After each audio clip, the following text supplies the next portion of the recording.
கர்த்தர் நல்லவர். இந்த 2 நாட்கள் இந்த ரிவைவல் மீட்டிங்கில் வந்து கலந்து கொண்ட ஒவ்வொரு தேவ பிள்ளைகளை வாழ்த்துகிற சிலர் 3 மீட்டிங்கில் கலந்து கொண்டீர்கள். கர்த்தர் உங்களை ஆசீர்வதிப்பாராக. சிலர் 2 இரவு கூட்டத்தில் கலந்து கொண்டிருக்கிறீர்கள். கர்த்தர் உங்களை ஆசீர்வதிப்பார். ஆமென். சிலர் இன்றைக்கு புதிதாக இந்த மாலை கூட்டத்தில் வந்த உள்ளங்களும் உண்டு. கர்த்தர் உங்களையும் ஆசீர்வதிப்பாராக. ஒரு விஷயம் கூட இந்த சபையாரை வாழ்த்துகிறேன், பாஸ்டர் பாபி குடும்பத்தை வாழ்த்துகிறேன். கர்த்தர் இன்னும் அவர்களை கொண்டு பெரிய காரியங்களை இந்த தேசத்தில் கர்த்தர் செய்வாராக. ஹல்லேலூயா. நேரம் அதிகம் போகிறது. இந்த மாலை நேரத்திலும் ஆவியானவர் பேசும்படி ஒரு வசனத்தை ஆண்டவர் ஞாபகப்படுத்தினார். இந்த வருஷத்தின் ஆரம்பம் முதலே இந்த வார்த்தை என்னோடு பர்சனலாக இடைப்பட்ட வார்த்தை. ஆமாம், இந்த வார்த்தை இந்த கடைசி நாட்களிலே ஒவ்வொரு தேவ பிள்ளையுடைய வாழ்விலும் நிறைவேற வேண்டும் என்று கர்த்தருடைய ஆவியானவர் விரும்புகிறார். எடுத்துக்கொள்வோம். எபிரேயருக்கு எழுதின நிருபம் 11வது அதிகாரம், ஹீப்ரூ சாப்டர் 11 verse 16. எபிரேயர் 11வது அதிகாரத்தின் 16வது வசனத்தை நான் வாசிக்கிறேன், கவனியுங்கள். எபிரேயர் 11:16. அதை அல்ல, அதிலும் மேன்மையான பரமதேசத்தையே விரும்பினார்கள். ஆகையால் தேவன் அவர்களுடைய தேவன் எனப்பட வெட்கப்படுகிறதில்லை. ஹல்லேலூயா. தேவன் அவர்களுடைய தேவன் எனப்பட வெட்கப்படுகிறதில்லை. ஆமென். Therefore God is not ashamed to be called their God. அவர்களுடைய தேவன் எனப்பட. நம்முடைய ஆண்டவரை குறித்து நாம் எல்லாருக்குமே தெரியும். அவர்தான் உயர்ந்தவர், பெரியவர், சிருஷ்டிகர். அவரை விட மேலான ஒரு வல்லமை இந்த பூமியில் இல்லை. அவர்தான் வல்லமை. ஹல்லேலூயா. நாம் ஆராதிக்கிற ஆண்டவர் ஒருவரே ஜீவன் உள்ளவர். நாம் ஆராதிக்கிற ஆண்டவர் ஒருவரே மெய்யான தேவன். இது எல்லாமே நமக்கு தெரியும். ஆனால் இவர் இந்த பூமியிலே அறியப்படும் போது, விசேஷமாய் ஆபிரகாம், ஈசாக்கு, யாக்கோபின் நாட்களிலே கர்த்தர் எப்படி அறியப்பட விரும்பினார் என்றால், அவர்களுடைய தேவன் என்று அறியப்படும் போது அவர் தன்னுடைய நாமத்தில் அறியப்படுவதை விட, அதாவது மற்றவங்களுக்கு தன்னுடைய நாமத்தினால் தன்னுடைய நேமில் அறியப்படுறதை விட அவர் எப்படி அறியப்பட ரொம்ப விரும்பினார் என்றால், ஆபிரகாமின் தேவன் என்றும், ஈசாக்கின் தேவன் என்றும், யாக்கோபின் தேவன் என்றும் இப்படி அறியப்படுவதற்கு அவர் வெட்கப்படவில்லையாம். நம்முடைய ஆண்டவர் எல்லாவற்றையும் படைத்த தேவன் என்பது நமக்கு எல்லாருக்குமே தெரியும். இந்த சூரியனை படைத்தது ஆண்டவர், சந்திரனை படைத்தது ஆண்டவர், மொத்த உலகத்தில் உள்ள எல்லாவற்றையும் சிருஷ்டித்தவர்.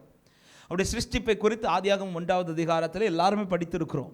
நாம் பார்க்குற எல்லாமே அவருடைய ஒரே வார்த்தையில் சிருஷ்டிக்கப்பட்டது. அப்படி இருக்கும்போது ஆண்டவர் தன்னை எப்படி வேணாலும் வெளிப்படுத்தி இருக்கலாம். காரணம், மனுஷன் என்பது மண்ணிலிருந்து எடுக்கப்பட்டவன். மண்ணு தான், கடைசியில் மண்ணிலேருந்து தான் கை வைக்கிறார்.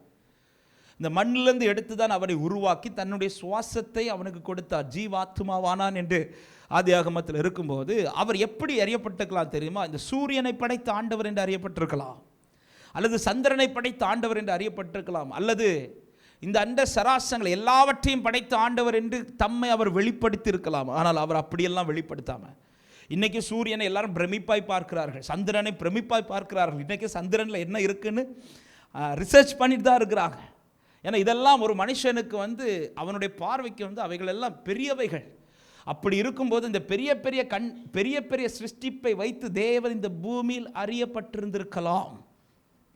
ஆனால் கர்த்தர் எப்படி அறியப்படுறார்னா, மண்ணிலிருந்து உருவாக்கின மனுஷனுடைய நாமத்தில் ஆபிரகாமின் தேவனாய் மோசே கிட்ட சொல்றார். ஆரம்பத்தில் நான் இருக்கிறவராகவே இருக்கிறேன் என்று போய் ஜனத்திட்ட சொல்லும்போது மோசே உடனே புறப்பட்டு போகவில்லை. உடனே மோசே கூப்பிட்டு சொல்றாரு, நீ ஜனத்திட்ட போய் சொல்லு, நான் ஆபிரகாமின் தேவனும், ஈசாக்கின் தேவனும், யாக்கோபின் தேவனும் என்று போய் சொல்லு அப்படின்றார். ஆமாம், மோசேட்ட சொல்லியிருக்கலாம். மோசே ஜனத்திட்ட போய் சொல்லி, இந்த சூரியனை பார்த்தீங்களா, இந்த சூரியனை படைத்த ஆண்டவர்னு போய் சொல்லியிருக்கலாம். இந்த சந்திரனை பார்த்தீங்களா, சந்திரனை படைச்ச ஆண்டவர்னு போய் சொல்லு. ஏன் இந்த எகிப்தில் இருக்கிற பார்வோன் ராஜாவை பார்த்தீங்களா, அவனே படைச்ச ஆண்டவர்னு போய் இப்படி சொல்லியிருக்கலாம். ஆனால் ஆண்டவர் அப்படியெல்லாம் அறியப்படாமல், இதே இது நாமளாக இருந்திருந்தா, நம்ம மட்டும் இப்படியே ஒரு கண்டுபிடிப்பெல்லாம் கண்டுபிடிச்சிருந்தா எப்படி அறியப்படுவோம் தெரியுமா? நம்ம நம்முடைய பெற்றோர் பேரில் அறியப்படுவோம். அந்த கண்டுபிடிப்பை கண்டுபிடித்த நபர் இல்லை. இப்போ எங்களை மீட்டிங் கூப்பிடும்போது கூட எங்கள் பேரை போட்டதோடு முடித்தா கூட ஓகே, ப்ராக்கெட்டில் போடுவோம், இந்த பாடல் எழுதிய பாடல் ஆசிரியர் அப்படி தான் கூடுவோம். ஆமாம், உண்மையிலே எங்களுக்கு பாட்டு எழுதவே தெரியாது, அது அவர்களுக்கு தெரியாது. ஆனால் அப்படி தான் மென்ஷன் பண்ணுவோம், இந்த பாடல் எழுதிய பாடல் ஆசிரியர். ஆமாம். ஸோ ஆண்டவர் எப்படியெல்லாம் அறியப்பட்டிருக்கலாம். ஆனால் தேவன் அப்படி அறியப்பட விரும்பாமல், அவருக்கு எதில் சந்தோஷம் தெரியுமா? இந்த பூமியிலே அவர் என் தேவனாய் அறியப்பட விரும்புகிறார். இதில் தான் அவருக்கு ஹாப்பி. நீ யார்? சாதாரண மனுஷனாச்சே, நான் மண்ணிலிருந்து எடுக்கப்பட்டவன் அல்லவா? உன் மூலமா நான் அறியப்படணும். இப்படியெல்லாம் அவர் விரும்புறது எப்பா, உன் மூலமா நான் அறியப்படணும். ஆபிரகாமின் தேவன், ஈசாக்கின் தேவன், யாக்கோபின் தேவன், இப்படி அறியப்பட அவர் வெட்கப்படவில்லை. இந்த வார்த்தை இந்த வருஷத்தின் ஆரம்பத்தில் தியானிக்கும் போது ஆண்டவர் என்கிட்ட இடைப்பட்டது இப்படி தான். இந்த பூமியில் அவர்களுடைய தேவனாய் அவர் அறியப்பட வெட்கப்படவில்லை என்று சொன்ன வார்த்தையை அதை இப்படி ஆண்டவர் தியானிக்க வச்சார். ஆபிரகாம் ஆண்டவர் இந்த பூமியில் வெட்கப்படுத்தலை, ஈசாக்கு ஆண்டவர் இந்த பூமியில் வெட்கப்படுத்தலை, யாக்கோபு ஆண்டவர் இந்த பூமியில் வெட்கப்படுத்தலை. இந்த வார்த்தையை சொல்லும்போது நான் இப்படி சொல்கிறேன், இந்த பூமியில் வாழுகிற நாட்கள் யார் தேவனை வெட்கப்படுத்தாமல் வாழுகிறீர்களோ அவர்களை இந்த பூமியில் கர்த்தர் வெட்கப்பட்டு போக விட மாட்டார். இன்றைக்கான செய்தி அதுதான். கர்த்தரை வெட்கப்படுத்தாதீங்க. உங்களை அழைத்த ஆண்டவரை வெட்கப்படுத்தாதீர்கள். நீங்கள் அவருக்கு பிரியமான வாழ்க்கை வாழ்வீர்களானால் நீங்கள் வாழுகிற இந்த தேசத்தில் அவர் உங்கள் தேவனாய் அறியப்படுவார். கர்த்தர் அப்படிதான் நம்மை தெரிந்தெடுத்திருக்கிறார். நம்மை தெரிந்தெடுத்தது ஏதோ நன்மை செய்வதற்காக மாத்திரமல்ல. தம்முடைய ஜனத்தை குறித்து அவர் பல இடத்துல சொல்லும்போது இப்படி சொல்வார், என் மகிமைக்கென்று தெரிந்து கொள்ளப்பட்டவர்கள், என் மகிமைக்கென்று சிருஷ்டிக்கப்பட்டவர்கள். ஹல்லேலூயா. எபேசியர் 2வது அதிகாரம் 10வது வசனம் சொல்லப்படுகிறது, நாம் அவருடைய கரத்தின் செய்கையாக இருக்கிறோம். ஆங்கிலத்தில் அழகாக இருக்கும், we are the masterpiece of God அப்படின்னு இருக்கும். நாம் தான் அவருடைய மாஸ்டர் பீஸே. எங்கள் மாஸ்டர் பீஸ் சொல்லும்போது இது எங்கள் அப்பாவுடைய ஒரு ஃபேவரைட் மெசேஜ். இந்த மாஸ்டர் பீஸுக்கு அவங்க அழகான ஒரு எக்ஸ்ப்ளனேஷன் கொடுப்பாங்க, ஒரு எக்ஸாம்பிள் சொல்லுவாங்க. அது என்ன எக்ஸாம்பிள்னா, இந்த சோஃபா கடையெல்லாம் இங்கே நான் கடைக்கு போய் பார்க்கல, நம்ம ஊர்லெலாம் இந்த ஃபர்னிச்சர்ஸ் கடையெல்லாம் இருக்கும். அந்த கடையில் அந்த ரோடு வழி அந்த கடை சில கடைகள்லாம் பார்த்திங்கன்னா ஃப்ரண்ட்டில் சூப்பரான சோஃபாலாம் போட்டு வச்சுருப்பாங்க. அந்த சோஃபாவை பார்த்தாலே நமக்கு வாங்கணும்னு தோணும். அது மாத்திரம் இந்த கடைக்குள்ளே போய் பார்க்கணுன்னு தோணும். ஸோ இந்த சும்மா கிழிஞ்ச சோஃபாலாம் ஃப்ரண்ட்டில் போட்டிருக்க மாட்டாங்க. பெஸ்ட்டான நல்ல சோஃபா, ஒரு மனுஷங்களை அட்ராக்ட் பண்ணி அந்த கடைக்குள்ளே கொண்டு வரக்கூடிய நல்ல ஃபர்னிச்சர்ஸை தான் ஃப்ரண்ட்டில் போட்டிருப்பாங்க. இப்போ இந்த ஃபர்னிச்சரை பார்த்து ஒருத்தவங்க உள்ளே வராங்க. உள்ளே ஓனர்கிட்ட சொல்கிறாங்க, ஐயா எனக்கு இந்த ஃப்ரண்ட்டில் இருக்கிற ஃபர்னிச்சர் அதை நான் வாங்க போகிறேன், எனக்கு அதை பேக் பண்ணி கொடுங்கன்னு சொல்லும்போது அந்த ஓனர் என்ன சொல்லுவார்னா, அதை பேக் பண்ணி கொடுக்க சொல்ல மாட்டார். உள்ளே ஒர்க் பண்ணுற நபர்கிட்ட சொல்லுவார், எப்பா அதே போல் ஒரு ஃபர்னிச்சர் உள்ள பேக்கிங்கில் இருக்கும், அதை எடுத்துக்கூட அப்படின்னுவார். ஆனால் இவங்க போய் கேட்டது அந்த ஃபர்னிச்சரை, ஆனால் அவர் அதை கொடுக்க மாட்டார். அதுதான் மாஸ்டர் பீஸ். அதை பார்த்து மற்றவங்களை உள்ளே கொண்டு வர்றது, இதுதான் மாஸ்டர் பீஸ். நம்மளை கர்த்தர் எப்படி வச்சிருக்கிற தெரியுமா? சும்மா ஒரு படைப்பாக இல்லை, அவருடைய மாஸ்டர் பீஸாக நம்மளை வச்சிருக்கிறார். என்ன பார்த்து ஒரு கூட்டம் அவருக்கு பக்கத்தில் வரணும். இப்படி கர்த்தர் நம்மை சிருஷ்டித்து இருக்கிறார். இதற்காக தான் ரத்தம் சிந்தி மீட்டு இருக்கிறார். ஆமென். சீஷர்கள்ட்ட கடைசியில் சொல்லிட்டு போகும்போது அவர் போன வார்த்தையே, நீங்கள் உலகம் எங்கும் போய் சகல ஜனங்களுக்கும் சுவிசேஷத்தை சொல்லி அவர்களை சீஷராக்குங்கள் அப்படின்னு தான் சொல்கிறார். விசுவாசியாக்குங்கள்ல என்ன ஆக்குங்க? சீஷராக்குங்க, டிசைபிள் ஆக்குங்க. அப்போ ஒரு சீஷனுடைய அடுத்த வேலை என்ன தெரியுமா? இன்னொருத்தங்களை சீஷன் ஆக்கணும். அப்போ தேவனால் தெரிந்து கொள்ளப்பட்டவர்களுடைய ஒவ்வொரு டியூட்டி இது ஊழியர்களுடைய டியூட்டி மட்டுமல்ல, இது தேவனுடைய இரத்தத்தால் மீட்கப்பட்ட ஒவ்வொருத்தருடைய வாழ்க்கையிலும் கர்த்தர் நம்முடைய தேவனாய் அறியப்பட விரும்புகிறார். இந்த வார்த்தையை தியானிக்கும் போது என்னுடைய ஜெபம் இந்த வருஷத்தின் ஆரம்பத்திலேருந்து என்னன்னா, ஆண்டவரே நான் இந்த ஆண்டவரை ஆராதிக்கிறேன் என்று சொல்லி ஜனங்கள் அறியதை விட ஜனங்கள் சொல்லணும், அல்லது ஜனங்கள் வாயத்திறந்து சொல்லணும், அவர் டேவிடுடைய தேவன் அப்படி சொல்லணும். ஆமாம், நீங்கள் சொல்லணும், ஆண்டவரே நான் யாருடைய தேவன் தெரியுமா? என் பிள்ளைக்கு தேவன். இன்றைக்கி ஆண்டவருக்கு இப்படி நம்மளை பற்றி சொல்கிறதுக்கு அவர் உரிமை எடுப்பாரா? நான் இவன் தேவன், ஆபிரகாமின் தேவன், நான் டேவிட் சாமின் தேவன், இப்படி உண்மையில் அவர் பரலோகத்திலேருந்து சொல்ல முடியுமா? சிலர் என் பேரை சொன்னவனும் மூஞ்செல்லாம் மாறுது. என் பேர் மட்டும்தான் எனக்கு தெரியும், அதனால என் பேரை சொல்கிறேன். ஆமாம். இந்த தேசத்தில் 4 பேருக்கு முன்னாடி நான் யார் தேவன் தெரியுமா? நான் யார் தெரியுமா? டேவிட் சாமுக்கு தேவன். மோசேட்ட சொல்கிறேன், நான் யார் தேவன் தெரியுமா? ஆபிரகாமின் தேவன். என் பேர் என்ன தெரியுமாப்பா? ஆபிரகாமின் தேவன், ஈசாக்கின் தேவன். இப்படி அறியப்படுவாரானால், இப்படி இந்த பூமியிலே நாம் வாழுகிற பட்டணத்தில் தேசத்தில் கர்த்தர் அறியப்படுவாரானால், நான் விசுவாசிக்கிற என் நிமித்தம் ஒரு கூட்டம் கிறிஸ்துவை அறியும். என் நிமித்தம் ஒரு கூட்டம் கிறிஸ்துவை அறியும். இந்த கடைசி காலத்தில் சபையாரே இதை கர்த்தர் விரும்புகிறார். இந்த எழுப்புதலின் காலம் நெருக்கம் ஒரு பக்கம் தேசத்தில் சபைகளுக்கு விரோதமாக இருந்து கொண்டிருக்கிறது.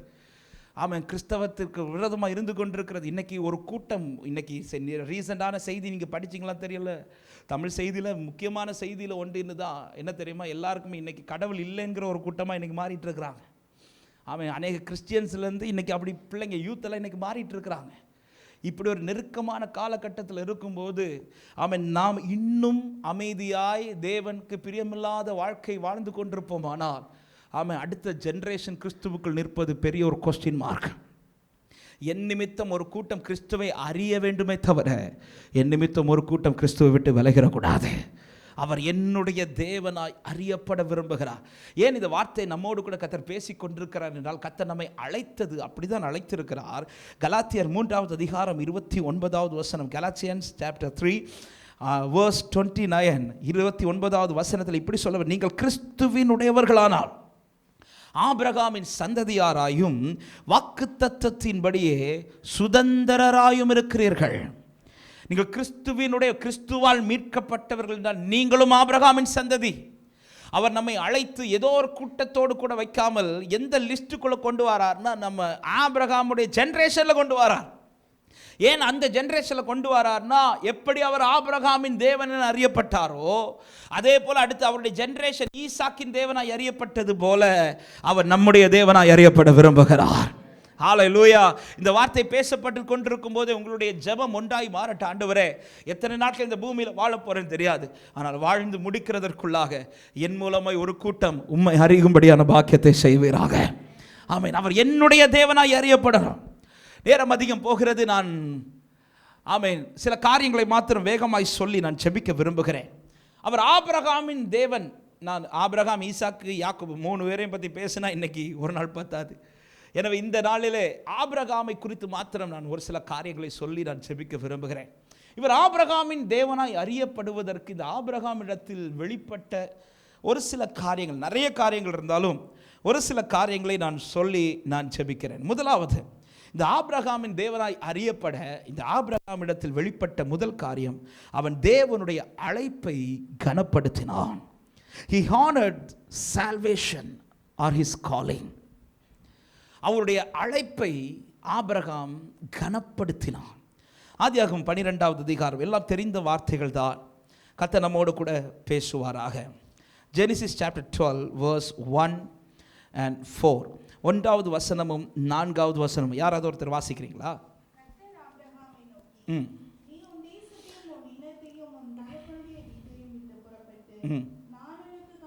நான் உனக்கு காண்பிக்கும் தேசத்துக்கு போ. 4வது வசனம், கர்த்தர் ஆபிரகாமுக்கு சொன்னபடியே அவன் புறப்பட்டு போனான். போதும், இனி வார்த்தையை கவனிங்க. இந்த ஆபிரகாம் இதுவரை கர்த்தருடைய வார்த்தையை கேட்டது கிடையாது. ஆபிரகாம் உண்மையிலே ஒரு விக்கிரக கோட்டைக்குள் இருக்கிறவர். அவருடைய தகப்பனார் விக்கிரகத்தை உண்டு பண்ணுகிறவர். அப்படி இருக்கும்போது ஆண்டோடைய சத்தம் இதுவரை ஆபிரகாம் கேட்டது கிடையாது. இப்பொழுது ஆபிரகாமுடைய வயது 75 வயது. 75வது வயதில் ஆண்டவர் இப்பொழுது ஃபஸ்ட் டைமாக பேசுகிறார். ஃபஸ்ட் டைமாக ஆபிரகாம்கிட்ட கூப்பிட்டு பேசுகிறார். கூப்பிட்டு பேசின உடனே ஆண்டவர் ப்ளஸ் பண்ணி எல்லாம் அவனை போக சொல்கிறது. ஆண்டவர் சொல்கிறார், நீ உன் தேசத்தை விட்டு போ, நான் உன்னை ஆசீர்வதிப்பேன் அப்படின்றார். எல்லாத்தையும் விட்டுட்டு போ, உன் இனத்தை விடு, உன் குடும்பத்தை விடு, எல்லாத்தையும் விட்டுட்டு நான் காண்பிக்கிற இடத்துக்கு போ என்று சொல்லி இதுவரை அறியாத, இதுவரை போய் பழக்கம் இல்லாத ஒரு இடத்துக்கு ஆபிரகாமை அனுப்புகிறார். உண்மையில் இந்த வார்த்தையை ஒரு நாள் தியானிக்கும் போது எப்படி ஆபிரகாம் புறப்பட்டார்னு தெரியல. நீங்கள் எல்லாம் சிங்கப்பூருக்கு வர காரணம் என்ன? நாமளாக டிசைட் பண்ணி வந்தது இல்லை, ஆபிரகாமை டிசைட் பண்ணி போகலை. இது திடீர்னு எல்லாத்தையும் விட்டுட்டு போன்றார். எங்கே போகிறதுக்கு ஆண்டவர்? அதுவும் 75 வயசில். நாம் ஆண்டவர் சொல்லி வந்தவர்கள் இல்லை, நாமளாக டிசைட் பண்ணி இந்த தேசத்துக்கு வந்தோம். ஆபிரகாம் அப்படி இல்லை. இனி ஒரு இதுவரை ஃபஸ்ட் டைம் ஆண்டவர் பேசுகிறார். நம்ம கிட்ட எத்தனை முறை ஆண்டவர் பேசின பிறகு இன்னும் பல காரியத்துக்கு கீழ்ப்படியலை. ஃபஸ்ட் டைம் ஆண்டவர் பேசுகிறாரு. பேசின அடுத்த செகண்டு 4வது வசனத்தில் வேதம் சொல்லுகிற ஆபிரகாம் புறப்பட்டான் என்று. ஆபிரகாம் புறப்பட்டான். ஏன் இங்கே எந்த கொஸ்டின் கேட்காம ஆபிரகாம் புறப்படுகிறான் என்றால், கர்த்தருடைய அழைப்பை கனப்படுத்தினான். யார்?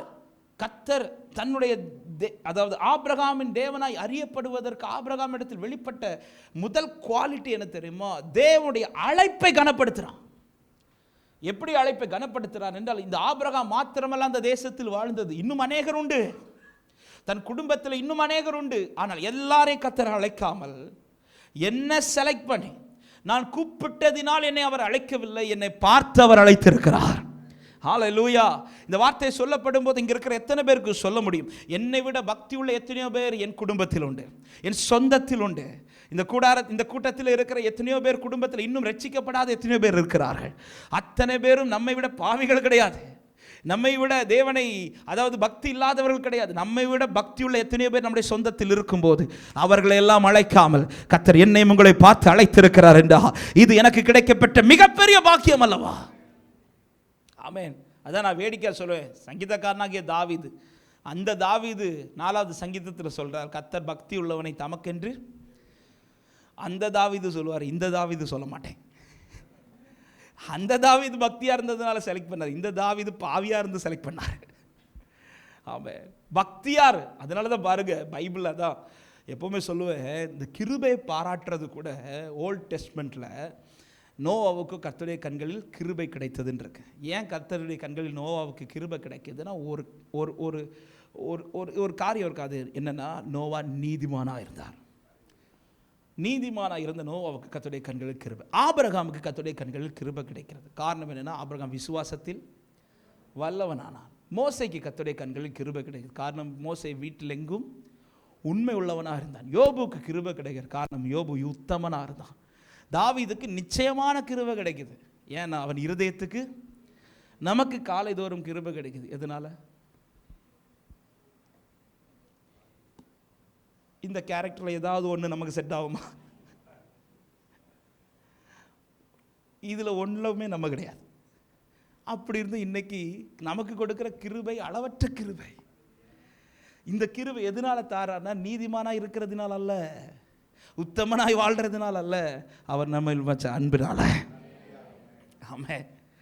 இப்படிதான். அப்போ அன்னைக்கு இருந்த அழைப்பை அப்படிதான். கர்த்தர் எல்லாரையும் அழைக்கவில்லை, எல்லாரையும் அபிஷேகிக்கவில்லை. ஒரு கூட்டத்தில் ஒரு நபர். எனவே தான் ஒரு தேவ பிள்ளை தேவன் அழைத்த அழைப்பை கனப்படுத்தணும்.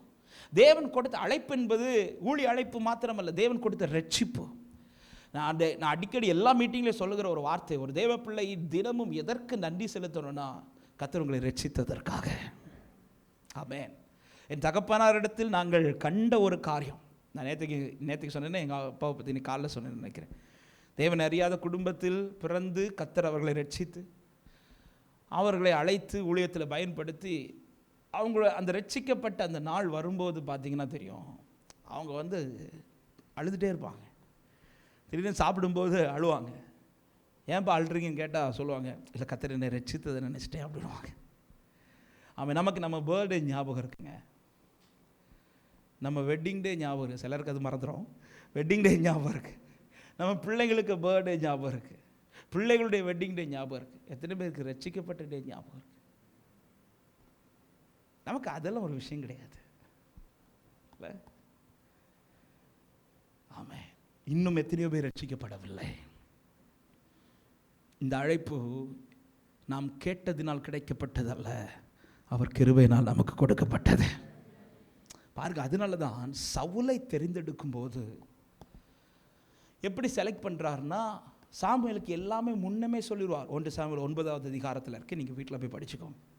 கழுதையை தேடி அலைய போகிறாரு. ஆனால் இந்த அலையிறதுக்கு முன்பாகவே சாமுவேல் கிட்ட டீட்டெயிலாக சொல்லுவார், நாளைக்கு இந்த நேரத்தில் ஒருத்தர் வருவான்ப்பா, அவன் பேர் சவுல், அவன் வந்த உடனே அவனுக்கு இதை செய், அவன் மேலே அபிஷேகத்தை கொடுத்து அவனுடைய காரியத்தெல்லாம் சொல்லு, இப்படி டீட்டெயிலாக எல்லாத்தையும் சொல்லிடுவார். ஸோ சாமுவேலுக்கு எந்த டவுட்டுமே இல்லை. பார்த்தோன்னு தெரிஞ்சிச்சு ஆள் இவர் தான்ட்டு. அவனுக்கு ஆயத்தம் பண்ண முன்னந்தோட எடுத்து கொடுக்குறாரு, அவனை நிற்க வைக்கிறாரு, அவன் மேலே அபிஷேகத்தை ஊற்றுறாரு, முத்தம் பண்ணுறாரு, அவனுடைய காரியத்தெல்லாம் சொல்லி அவனை அனுப்புகிறாரு.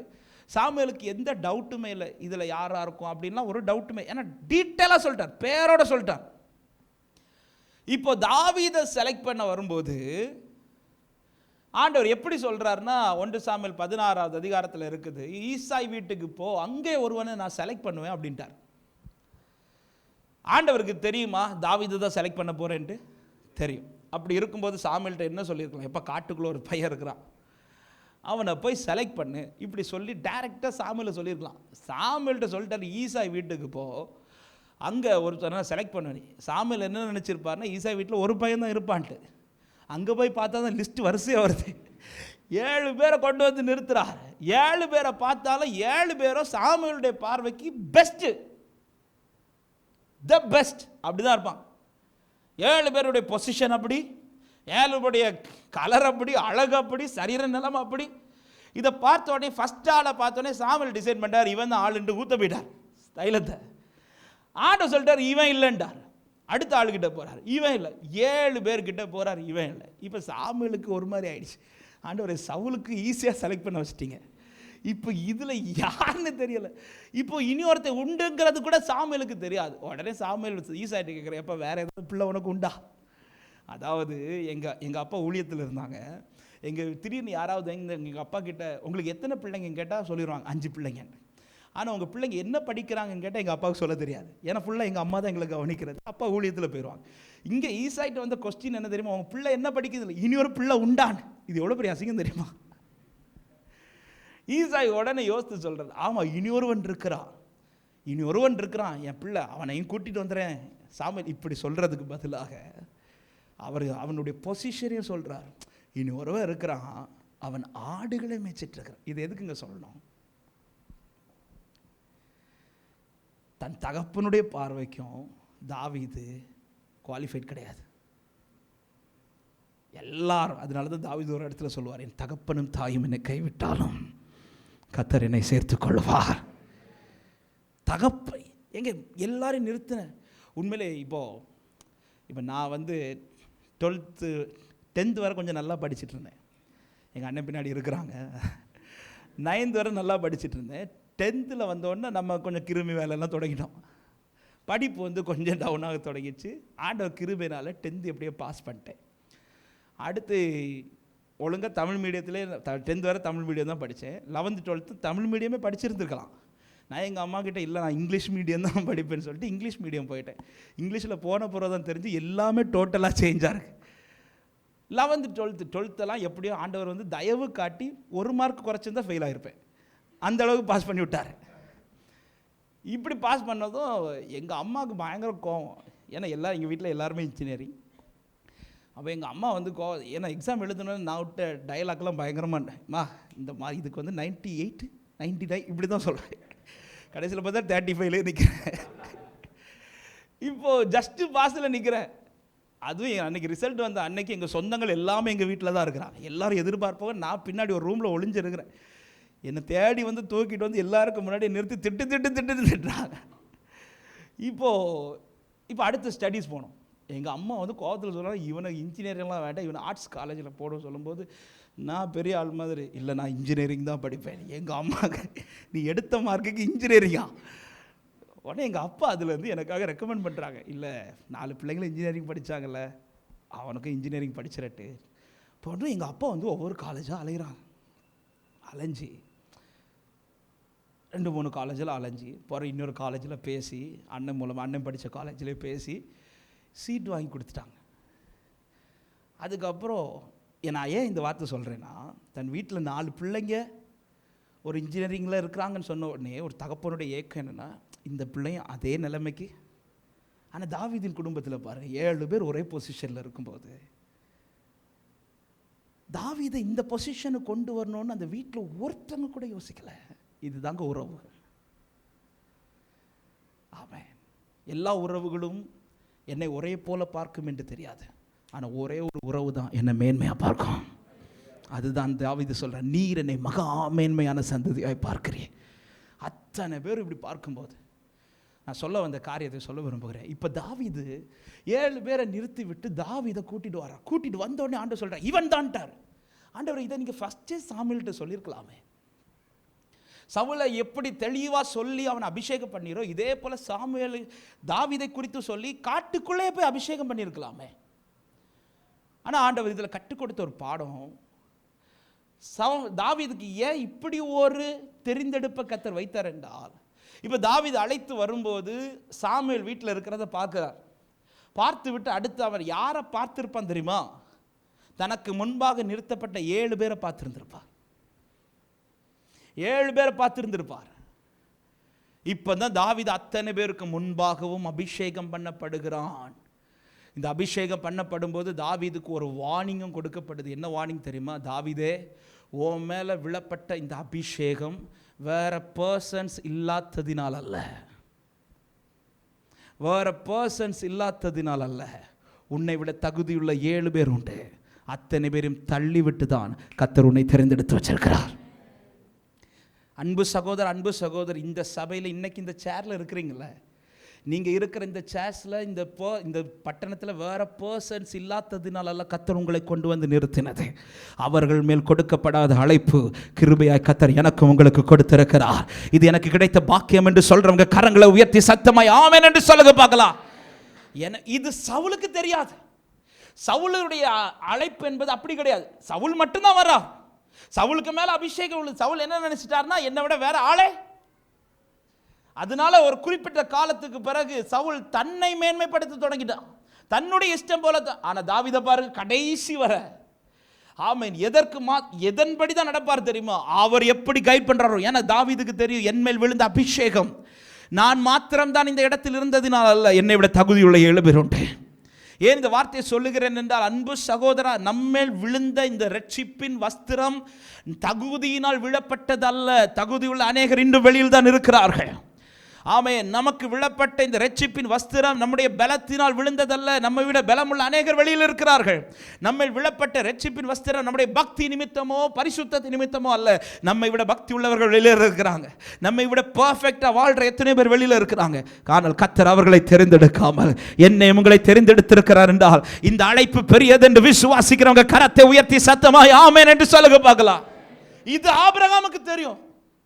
ஆமென். ஆபிரகாம் விக்கிரக கோட்டைக்குள்ளே பிரித்தெடுக்கப்பட்டது. ஆபிரகாம் தெரியும், என்னை விட தகுதி உள்ளவர்கள் உண்டு. ஆனால் கர்த்தர் என்னை அழைத்திருக்கிறார் என்றால், அதுவும் எதற்காக அழைத்திருக்கிறார் தெரியுமா? அவருடைய ஜெனரேஷன் நிறுத்துவதற்காக, அவருடைய சந்ததியை நிறுத்துவதற்காக கர்த்தர் அழைத்திருக்கிறார் என்றால் இது எனக்கு கிடைத்த மிகப்பெரிய பாக்கியம்.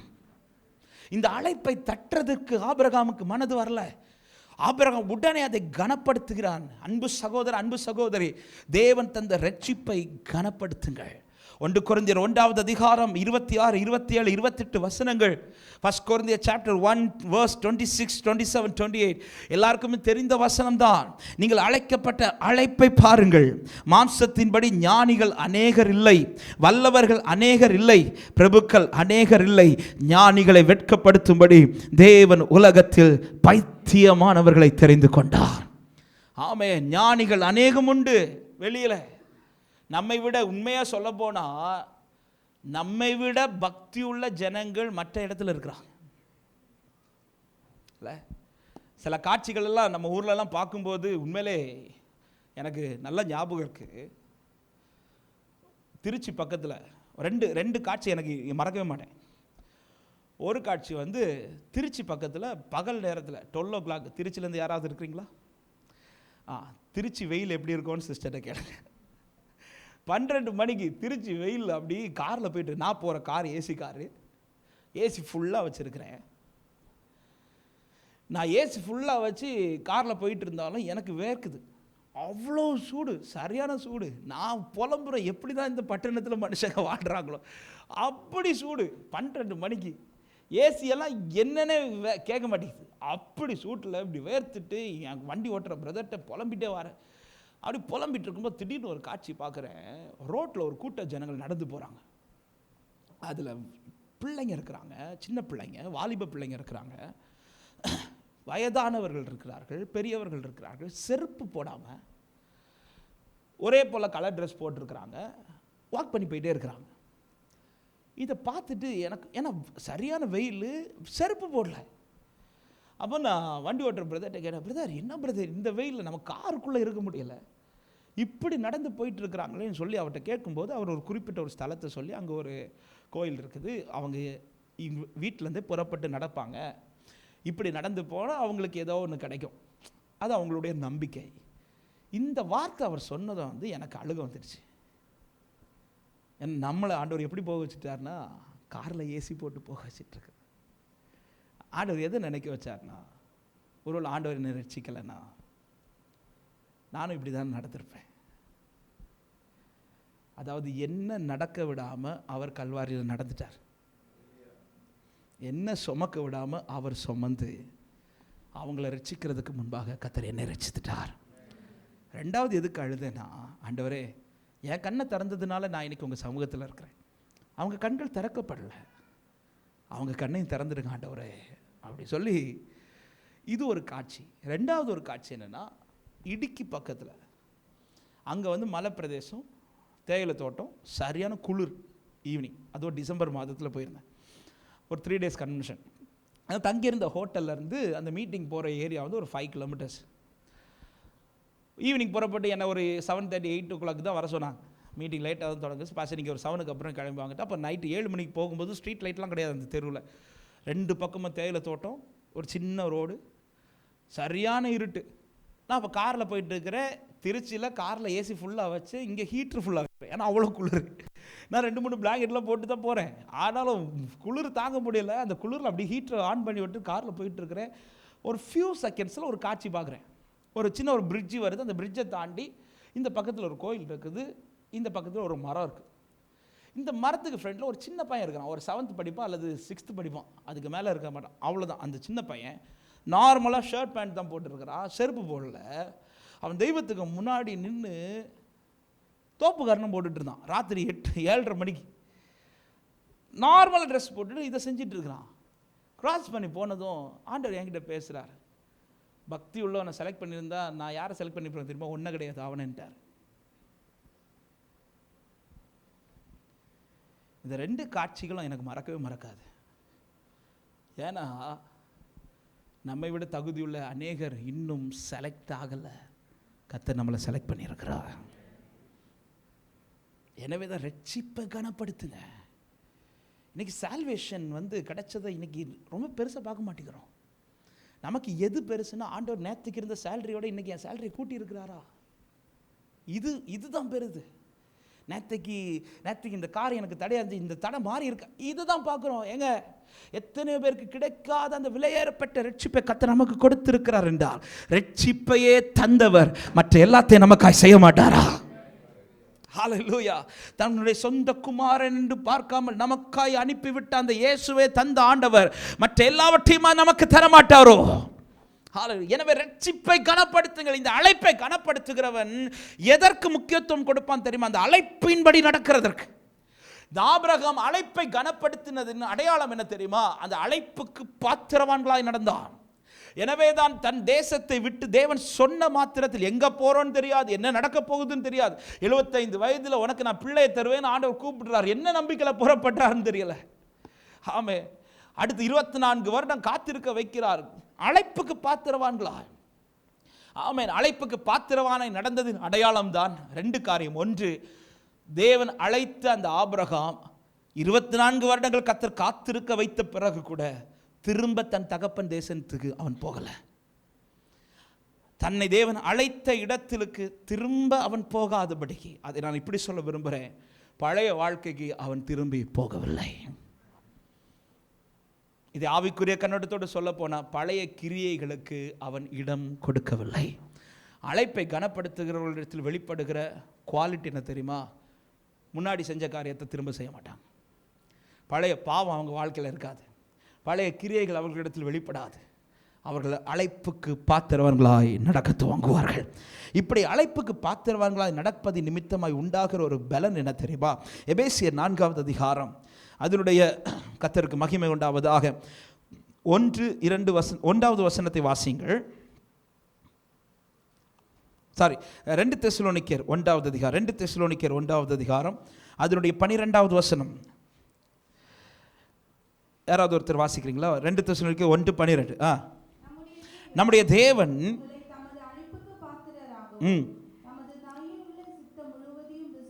விசுவாசத்தின் கிரியையும் பலமாய் உங்களிடத்தில் நிறைவேற்றவும் வேண்டும் என்று எப்பொழுதும் உங்களுக்காக வேண்டிக் கொள்ளுகிறோம். இந்த வசனத்தில் அழகாய் பவுல் சொல்லுகிறார், அவருடைய அழைப்புக்கு பாத்திரவான்களாய் நடக்கிறவர்களிடத்தில் வெளிப்படுகிற ஒரு காரியம், அவர் தமது தயவுள்ள சித்தம் முழுவதையும் விசுவாசத்தின் கிரியையும் பலமாய் நிறைவேற்றுவார். சாதாரணமாய் தன்னுடைய காரியத்தை அவர் செய்ய மாட்டார், பலமாய் செய்வார். எனவே தான் ஆபிரகாமுக்கு கொடுக்கப்பட்ட சந்ததி ஆண்டவர் தேசத்துக்கே அறியப்படத்தக்கதாய் மாற்றினார். நமக்கு நல்லா தெரியும், ஆபிரகாம் ஜெபித்து தான் அபிமெலேக்கின் குடும்பத்திற்கு பிள்ளை பிறகுது இல்லை. ஆபிரகாம் ஜெபிச்சு அபிமெலேக்கின் குடும்பத்துக்கு மாத்திரமல்ல, அங்கே இருக்கிற எல்லா குடும்பத்துக்கும் யார் யாருக்கு பிள்ளை இல்லையோ அந்த குடும்பத்தெல்லாம் கர்த்தர் நினைத்தருளி பிளஸ் பண்ணுறார். அந்த நேரத்தில் யாருக்கு பிள்ளை கிடையாது தெரியுமா? ஆபிரகாமுக்கு கிடையாது. இந்த மாதிரி சோதனை காத்திருக்கிற அநேகருக்கு வரும். நம்ம ஒரு காரியத்துக்காக காத்திருப்போம், அதே காரியத்துக்காக இன்னொருத்தங்க காத்திருப்பாங்க, அவங்களுக்காக நம்ம ஜெபிப்போம், அவங்களுக்கு நடந்துடும், நமக்கு நடக்காது. இப்படி வரும்போதெல்லாம் நமக்கு உண்மையிலேயே ஆண்டவர்கிட்ட கொஸ்டின் கேட்கணும் போல தான் இருக்கும். ஆண்டவரே, அவனுக்கெல்லாம் செஞ்சிட்டிங்களே ஆண்டவரே, இப்போ தான் வந்தான், அவனுக்கு ஜெபிச்சோன்னு, அதுவும் நான் ஜெபிச்சு அவனுக்கு குழந்தை கிடைக்குது. ஆனால் எனக்கு 24 வருஷம் வார்த்தை நம்பி எனக்கு அவன் இப்படி ஒரு கொஸ்டின் எல்லாருக்குமே எழும்பும். ஆனால் நீங்கள் நல்லா கவனிச்சிங்கன்னா தெரியும், அபிமெலேக்குக்கு பிள்ளை பிறந்தது தெரியும். பிள்ளைக்கு பேர் தெரியுமா? ஹலோ, அபிமெலேக்குக்கு பிள்ளை பிறந்தது தெரியும், பிள்ளைக்கு பேர் தெரியுமா? ஆபிரகாமுக்கும் பிள்ளை பிறந்துச்சு, பிள்ளைக்கு பேர் தெரியுமா? என்ன பேர்? ஈசாக். இதுதான் டிஃப்ரென்ஸ். கர்த்தருக்கு காத்திருக்கிறவர்களுக்கு கர்த்தர் உண்டு பண்ணுற நன்மை இப்படி தான் இருக்கும். ஆமாம். இப்போ நான் கேட்குறேன், கேட்ட உடனே கிடைச்சா நிறைய பேருக்கு தெரியாது. ஆண்டவர் நினச்ச நேரத்தில் தந்தா நிறைய பேருக்கு தெரியும். எது உங்களுக்கு வேணும்? அப்படியே கொஞ்சம் முகத்தில் இல்லை. அவன் அபிமெலேக்கு பிள்ளை பேர் தெரியாது, ஆனால் ஆபிரகாம் சந்ததி தெரியும். சில நேரத்தில் காத்திருக்க வச்சு கத்தை செய்வது உன் சர்க்கிளில் முடிக்கிறதற்கல்ல, பலருக்கு அதை தெரிய பண்ணுவதற்காக. ஆமென் சொல்லுங்க பார்க்கலாம்.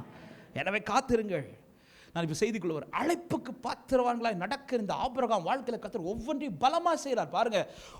எனவே தான் ஆபிரகாம் ஒவ்வொரு காரியத்தை செய்யும், விசேஷமாக லோத்து சோதோமுக்கு போய், இப்பொழுது அங்கே ஒரு சில ராஜாக்கள் போய் சோதோமில் இருக்கிற ஜனங்கள் எல்லாம் பிடிச்சிட்டு போயிட்டாங்க. ஆபிரகாம் இதை கேள்விப்பட்டு லோத்துக்காக இப்போ யுத்தம் பண்ண போகிறான். ஆபிரகாமுக்கு யுத்தம் பண்ணி பழக்கமே கிடையாது.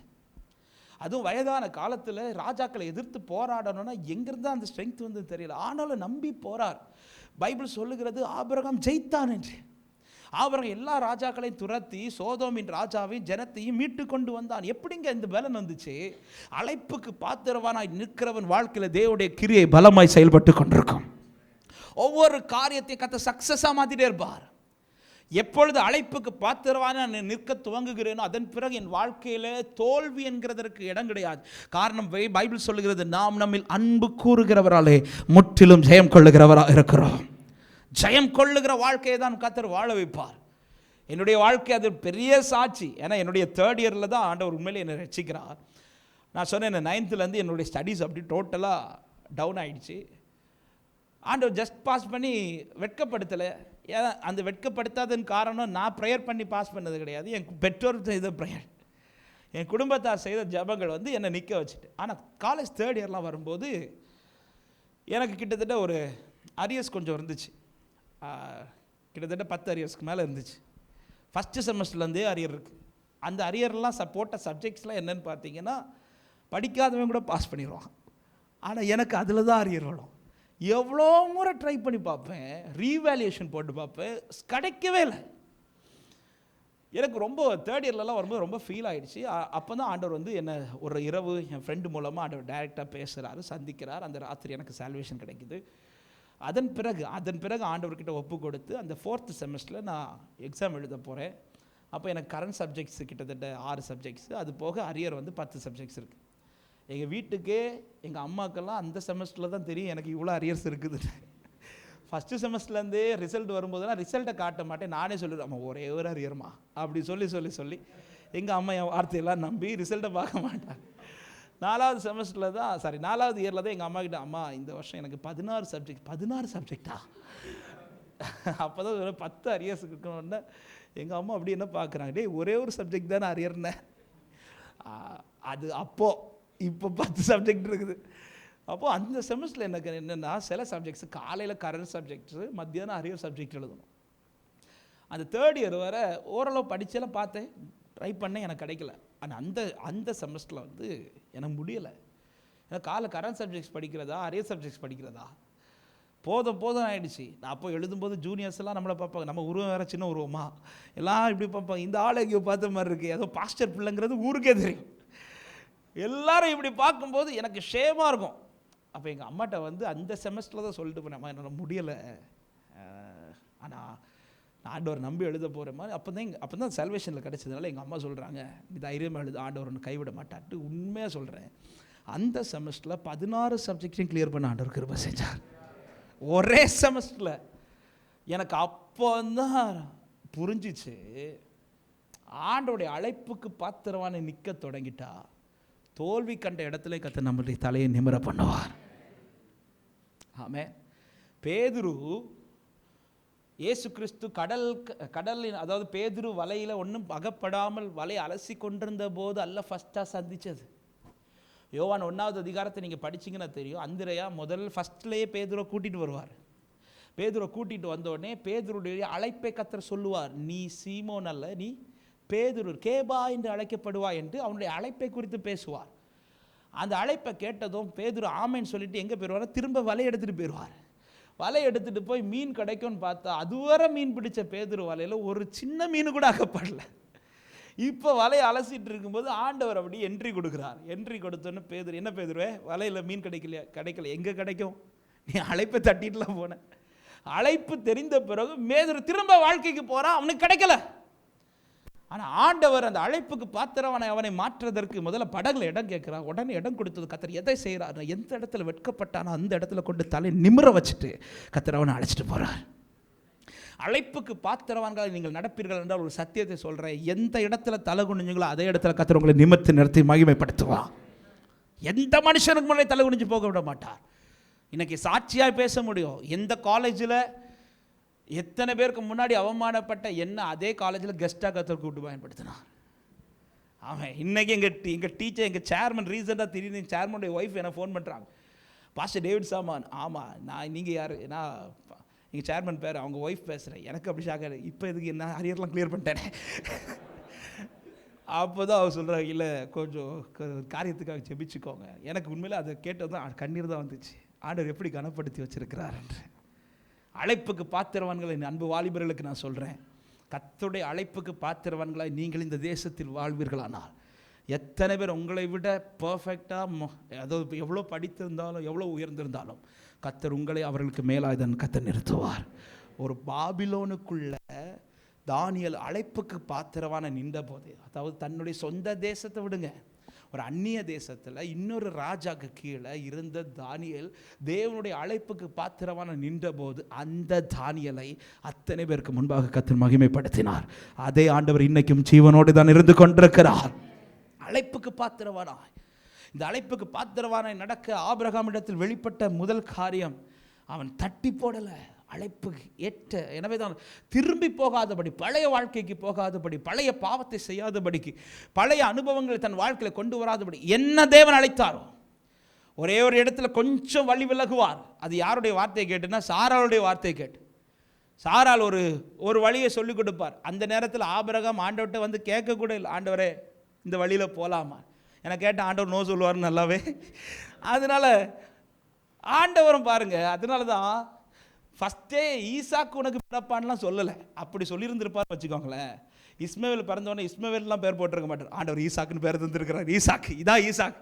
அதனால ஆண்டவர் இதெல்லாம் தெரிஞ்சதுனால ஃபஸ்ட்டே சைலண்ட் ஆகி இந்த காரியங்கள்லாம் நடந்து முடிஞ்ச போகிற சொல்கிறார், நீ எனக்கு முன்பாக நடந்து உத்தமனாக இருன்னு சொல்லிட்டு சொல்கிறார், உனக்கு நான் ஈசாக்கு கொடுப்பேன் அப்படின்பார். அதன் பிறகு பார்த்தீங்கன்னா தெரியும், ஆபிரகாம் எந்த இடத்திலும் வழி மாறலை, வழி திரும்பவும் இல்லை, வழி மாறவும் இல்லை, அழைப்புக்கு பாத்திரவானாய் நின்றான்.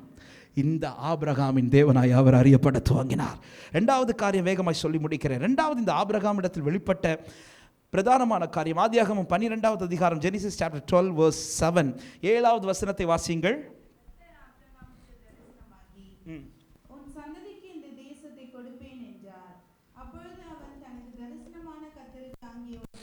இங்கே ஒரு பலிபீடத்தை கட்டினான். முதல்ல சொன்ன அழைப்பை கனப்படுத்தினான். ரெண்டாவது பலிபீடத்தை கட்டினான். Abraham built an altar. பலிபீடத்தை கட்டினான். ஆவியானவர் கடந்த நாளிலே இந்த வார்த்தைகளை ஆவிக்குரிய கண்ணோட்டத்தோடு தியானிக்க வைத்த போது, இந்த ஆபிரகாம் இடத்துல கர்த்தர் சொல்லவில்லை பலிபீடத்தை கட்டு என்று. ஆனால் நீங்கள் படிச்சீங்கன்னா தெரியும், அழைப்பை பெற்ற ஆபிரகாம், அழைப்பு கர்த்தர் கொண்டு வந்த இடத்திலெல்லாம் எங்கெங்க கர்த்தர் கொண்டு போய் கூடாரத்தை போட வைக்கிறாரோ, தங்க வைக்கிறாரோ, அந்த இடத்திலெல்லாம் ஆபிரகாம் செய்த பிரதானமான ஒரு காரியம் தான் பலிபீடத்தை கட்டுவான். நீங்கள் இந்த 12வது அதிகாரத்தில் படிச்சிங்கனாலும் பலிபீடத்தை கட்டியிருப்பார். 13வது அதிகாரத்தில் படிச்சிங்கனாலும் தெரியும், 4வது வசனம் சொல்லப்படுகிற தான் முதல் ஒரு பலிபீடத்தை உண்டாக்கினதுமான ஸ்தலம் மட்டும் போனால் அங்கே ஆபிரகாம் கர்த்தருடைய நாமத்தை தொழுது கொண்டான் என்று 13 கடைசியில் சொல்லப்பட்டிருக்கும். 18வது வசனம், ஆபிரகாம் கூடாரத்தை பெயர்த்து கொண்டு போய் எப்ரோனில் இருக்கும் மம்ரேயின் சமபூமியில் சேர்ந்து குடியிருந்து அங்கே கர்த்தருக்கு ஒரு பலிபீடத்தை கட்டினான். நல்லா கவனிங்க, ஆவிக்குரிய கண்ணத்தோடு சொல்ல விரும்புகிறேன். இந்த பலிபீடத்தை கட்டுகிற அனுபவம் என்பது, இந்த பலிபீடம் என்பது தேவனுக்கு கொடுக்கிறவைகள். இன்னும் புரியும்படி, தேவனுக்கு அடுத்த காரியத்தில் ஆபிரகாம் போகிற இடத்தில் தேவனுக்கு அடுத்த காரியம் செய்வதில் உறுதியாக இருந்தார். பலிபீடம் என்பது தேவனுக்கு ஏறெடுக்கிற ஆராதனை, தேவனுக்கு நான் கொடுப்பது, தேவனுக்கு கொடுக்கிற காரியங்கள். பலிபீடத்தில் வைக்கப்படுகிறது எல்லாமே தேவன் அங்கீகரிக்கிறது. ஒரு தேவ பிள்ளையுடைய வாழ்க்கையில் இந்த பலிபீடம் கட்டப்பட்டிருக்கணும். பலிபீடம் என்றைக்கும் எரிந்து கொண்டே இருக்கணும். ஆமென். இந்த பலிபீட அனுபவம் என்பது தேவனுக்கு நான் கொடுக்கிறவைகள், தேவனுக்கு அடுத்த காரியங்கள். ஒரு தேவ பிள்ளையுடைய லைஃப்பில் ஒவ்வொருத்தருடைய வாழ்க்கையில் இந்த பலிபீட அனுபவம், இந்த பலிபீடத்தை கட்டினது ஆண்டவர் சொல்லி கட்டவில்லை, அல்லது ஒருத்தங்க ஃபோர்ஸ் பண்ணி கட்டலை. ஆபிரகாம் தானாய் கட்டுகிறான். ஏன் இந்த வார்த்தையை சொல்கிறேன்னா, தேவனுக்கு ஆராதனை ஏறெடுக்கிறதும் சரி, தேவனை நோக்கி ஜெபிக்கிறதும் சரி, தேவனுடைய வார்த்தைகளை படிக்கிறதுக்கும் தியானிக்கிறதும் சரி, தேவனுடைய ஊழியத்தை செய்வதும் சரி, அல்லது சபைக்கு அடுத்த காரியங்கள், தேவனுக்கு அடுத்த காரியங்களும் சரி, ஒருத்தங்க ஃபோர்ஸ் பண்ணி நான் செய்யக்கூடாது, நானா செய்யணும். இது என் மேலே விழுந்த கடமை. இந்த ஜனத்தை எனக்கென்று ஏற்படுத்தினேன், இவர்கள் என் துதியை சொல்லி வருவார்கள். ஆபிரகாம் கர்த்தர் சொன்னார், எப்ப பலிபீடத்தை கட்டி என்னை தொழுதுகொள். ஆனால் அழைப்பை பெற்ற ஆபிரகாம் பலிபீடத்தை கட்டுகிறான். எங்க இந்த வார்த்தை சொல்லும்போது ஒரு காரியத்தை தைரியத்தோடு சொல்ல விரும்புகிறேன். எலியா ஆகாபுக்கு முன்பாக விட்ட சவாலை என்ன தெரியுமா? நீங்க ஒரு பலிபீடத்தை கட்டி ஒரு காளையை பலியிடுங்க, எந்த தெய்வம் அக்கினினால் உத்தரவு கொடுக்கிறார் அந்த தெய்வமே மெய்யான தெய்வம் என்கிற ஒரு சேலஞ்சை வைக்கிறார். எத்தனையோ சேலஞ்சஸ் வச்சிருக்கலாம். விசேஷமா இப்போ 3 வருஷமா மழை கிடையாது. அப்போ எலியா என்ன சொல்லியிருக்கிறார்? நீங்கள் ஜெபிங்க உங்கள் தெய்வத்திட்ட, மழை எந்த தெய்வம் வர வைக்குதோ அந்த தெய்வம் மெய்யானது. இந்த சேலஞ்ச் வச்சிருக்கலாம். ஆனால் எலியா அந்த சேலஞ்ச் வைக்கல. எந்த சேலஞ்சை வைக்கிறான்னா, பலிபீடத்தில் எந்த தெய்வம் அக்கினி இறக்குதோ, எந்த தெய்வத்தால் அக்கினி இறக்கப்பட்டு பலிபீடத்தில் உள்ளது அங்கீகரிக்கப்படுதோ அந்த தெய்வமே மெய்யானது. இந்த சேலஞ்சை வைக்கிறார். வச்சு இப்போ பாகாலின் தீர்க்கதரிசிகள் செய்து பார்க்கிறார்கள், அவங்க ஃபெயிலியர் ஆகிட்டாங்க. இப்போ எலியாவின் டர்ன் வந்ததும் எலியா என்ன செய்கிறார் தெரியுமா? பலிபீடத்தை செப்பனிட்டார். இந்த செப்பனிடுகிற அனுபவம் என்பது பலிபீடத்தை கட்டுற அனுபவம். இந்த கட்டும்போது எலியா யாருடைய ஹெல்ப்புமே கேட்கல, தானாய் தான் கட்டுகிறான். ஏன் இந்த வார்த்தையை சொல்கிறேன்னா, என் வாழ்க்கையில் இந்த பலிபீடத்தை நான் தான் கட்டணும், இன்னொருத்தங்க கட்ட முடியாது. தேவனை துதிக்கிற அனுபவம், தேவனை நோக்கி ஜெபிக்கிற அனுபவம், தேவனுடைய வார்த்தைகளை தியானிக்கிற அனுபவம் ஒருத்தங்க ஃபோர்ஸ் பண்ணி என்னால் செய்ய முடியாது. இது நான் தான் எனக்குள்ளே கட்டி எழுப்பணும். ஆமென் சொல்லுங்க பார்க்கலாம். எனக்குள்ள அதற்கான வாஞ்சை எழும்பணும். நான் தான் ஆண்டவரை ஆராதிக்கிறதுக்கு முன் வரணும். நான் தான் ஆண்டவரை நோக்கி ஜெபிக்கிறதுக்கு என்ன விட்டு கொடுக்கணும். இதெல்லாம் ஒரு சாக்ரிஃபைஸ். ஆண்டவர் சமூகத்தில் எப்படி ஈசாக்கு பலிபீடத்தில் தன்னை அர்ப்பணித்து கொடுத்தான், அதே போல் ஒரு அர்ப்பணிப்பு டெய்லி ஒரு தேவ பிள்ளையுடைய லைஃப்பில் இருக்கணும். இந்த பலிபீடத்தை செப்பனிட்டு சரியாக இந்த பலிபீடத்தை கட்டி முடித்து எலியா தேவனை நோக்கி ஜெபித்த போது பரலோகத்திலிருந்து அக்கினி இறங்கிறது. சுற்றியிருந்த அத்தனை ஜனங்களும் என்ன சொல்கிறாங்க தெரியுமா? கர்த்தரே தேவன் என்று சொல்லுகிறார்கள். இந்த வார்த்தையை சொல்லும்போது அன்பு சபையே, இந்த வார்த்தை இந்த மாலை நேரத்தில் தைரியத்தோடு சொல்ல விரும்புகிறேன். இந்த சபையில் வந்து ஆராதிக்கிறவர்களுக்கும் சொல்லுகிறேன், மற்ற சபைகளில் போய் ஆராதிக்கிறவர்களுக்கும் சொல்லுகிறேன். உங்கள் வாழ்க்கையில் கர்த்தருடைய பலிபீடம் சரியாக இருந்தால் உங்கள் நிமித்தம் நிச்சயம் ஒரு கூட்டம் கிறிஸ்துவை அறிந்து கொள்ளும். ஹல்லேலூயா. சங்கீதம் 40வது சங்கீதம், அங்கே சங்கீதக்காரன் சொல்லும்போது அழகான ஒரு வார்த்தை, நமக்கு தெரிந்த ஒரு வார்த்தை. ஆமென். இப்படி சொல்லுகிறான், பயங்கரமான குழியிலும் உளையான சேற்றிலிருந்து கர்த்தர் நம்மை தூக்கி எடுத்து. ஆமென். 2வது வசனத்தை வாசிங்கள். தூக்கி எடுத்து என் கால்களை உறுதிப்படுத்தி, அடுத்த வசனம், நமது தேவனை துதிக்கும் புதுப்பாட்டை அவரின் வாயிலே கொடுத்தார். சொல்லி அடுத்து சொல்ற, அநேகர் அதை கண்டு பயந்து கர்த்தரை நம்புவார்கள். அப்படின்னு அர்த்தம் என்ன? கர்த்தர் என்னை நிற்க வச்ச ஸ்தானத்தில் அவருடைய அழைப்பில் நான் நின்று இந்த பலிபீடத்தின் அனுபவம், அவரை துதிக்கிற அனுபவம், அவரை ஆராதிக்கிற அனுபவம் என் வாழ்க்கையில் சரியாக இருந்துச்சுன்னா அதை பார்த்து அநேகர் கர்த்தரை நம்புவார்கள். ஹல்லேலூயா. ஒரு யூதருடைய வஸ்திரத்தை பிடித்து கொண்டு 10 பேர் சொல்வார்கள், நாங்களும் வருகிறோம் என்று. யூதாவின் ஜனத்தினுடைய குவாலிட்டியை, தேவனை துதிக்கிற ஜனங்கள். இந்த ஜனத்தை எனக்கென்று ஆபிரகாம் பாருங்க பலிபீடத்தை கட்டுகிறார். இந்த ஆபிரகாம் சரியாய் பலிபீடத்தை கட்டினது ரிசல்ட் என்ன தெரியுமா? கர்த்தர் அவன் தேவன் என்று அறியப்படுவது மாத்திரமல்ல, ஈசாக்கு பிறந்த பிறகு ஈசாக்கும் பலிபீடத்தை கட்டுறார். ஆபிரகாம் கட்டுறார்.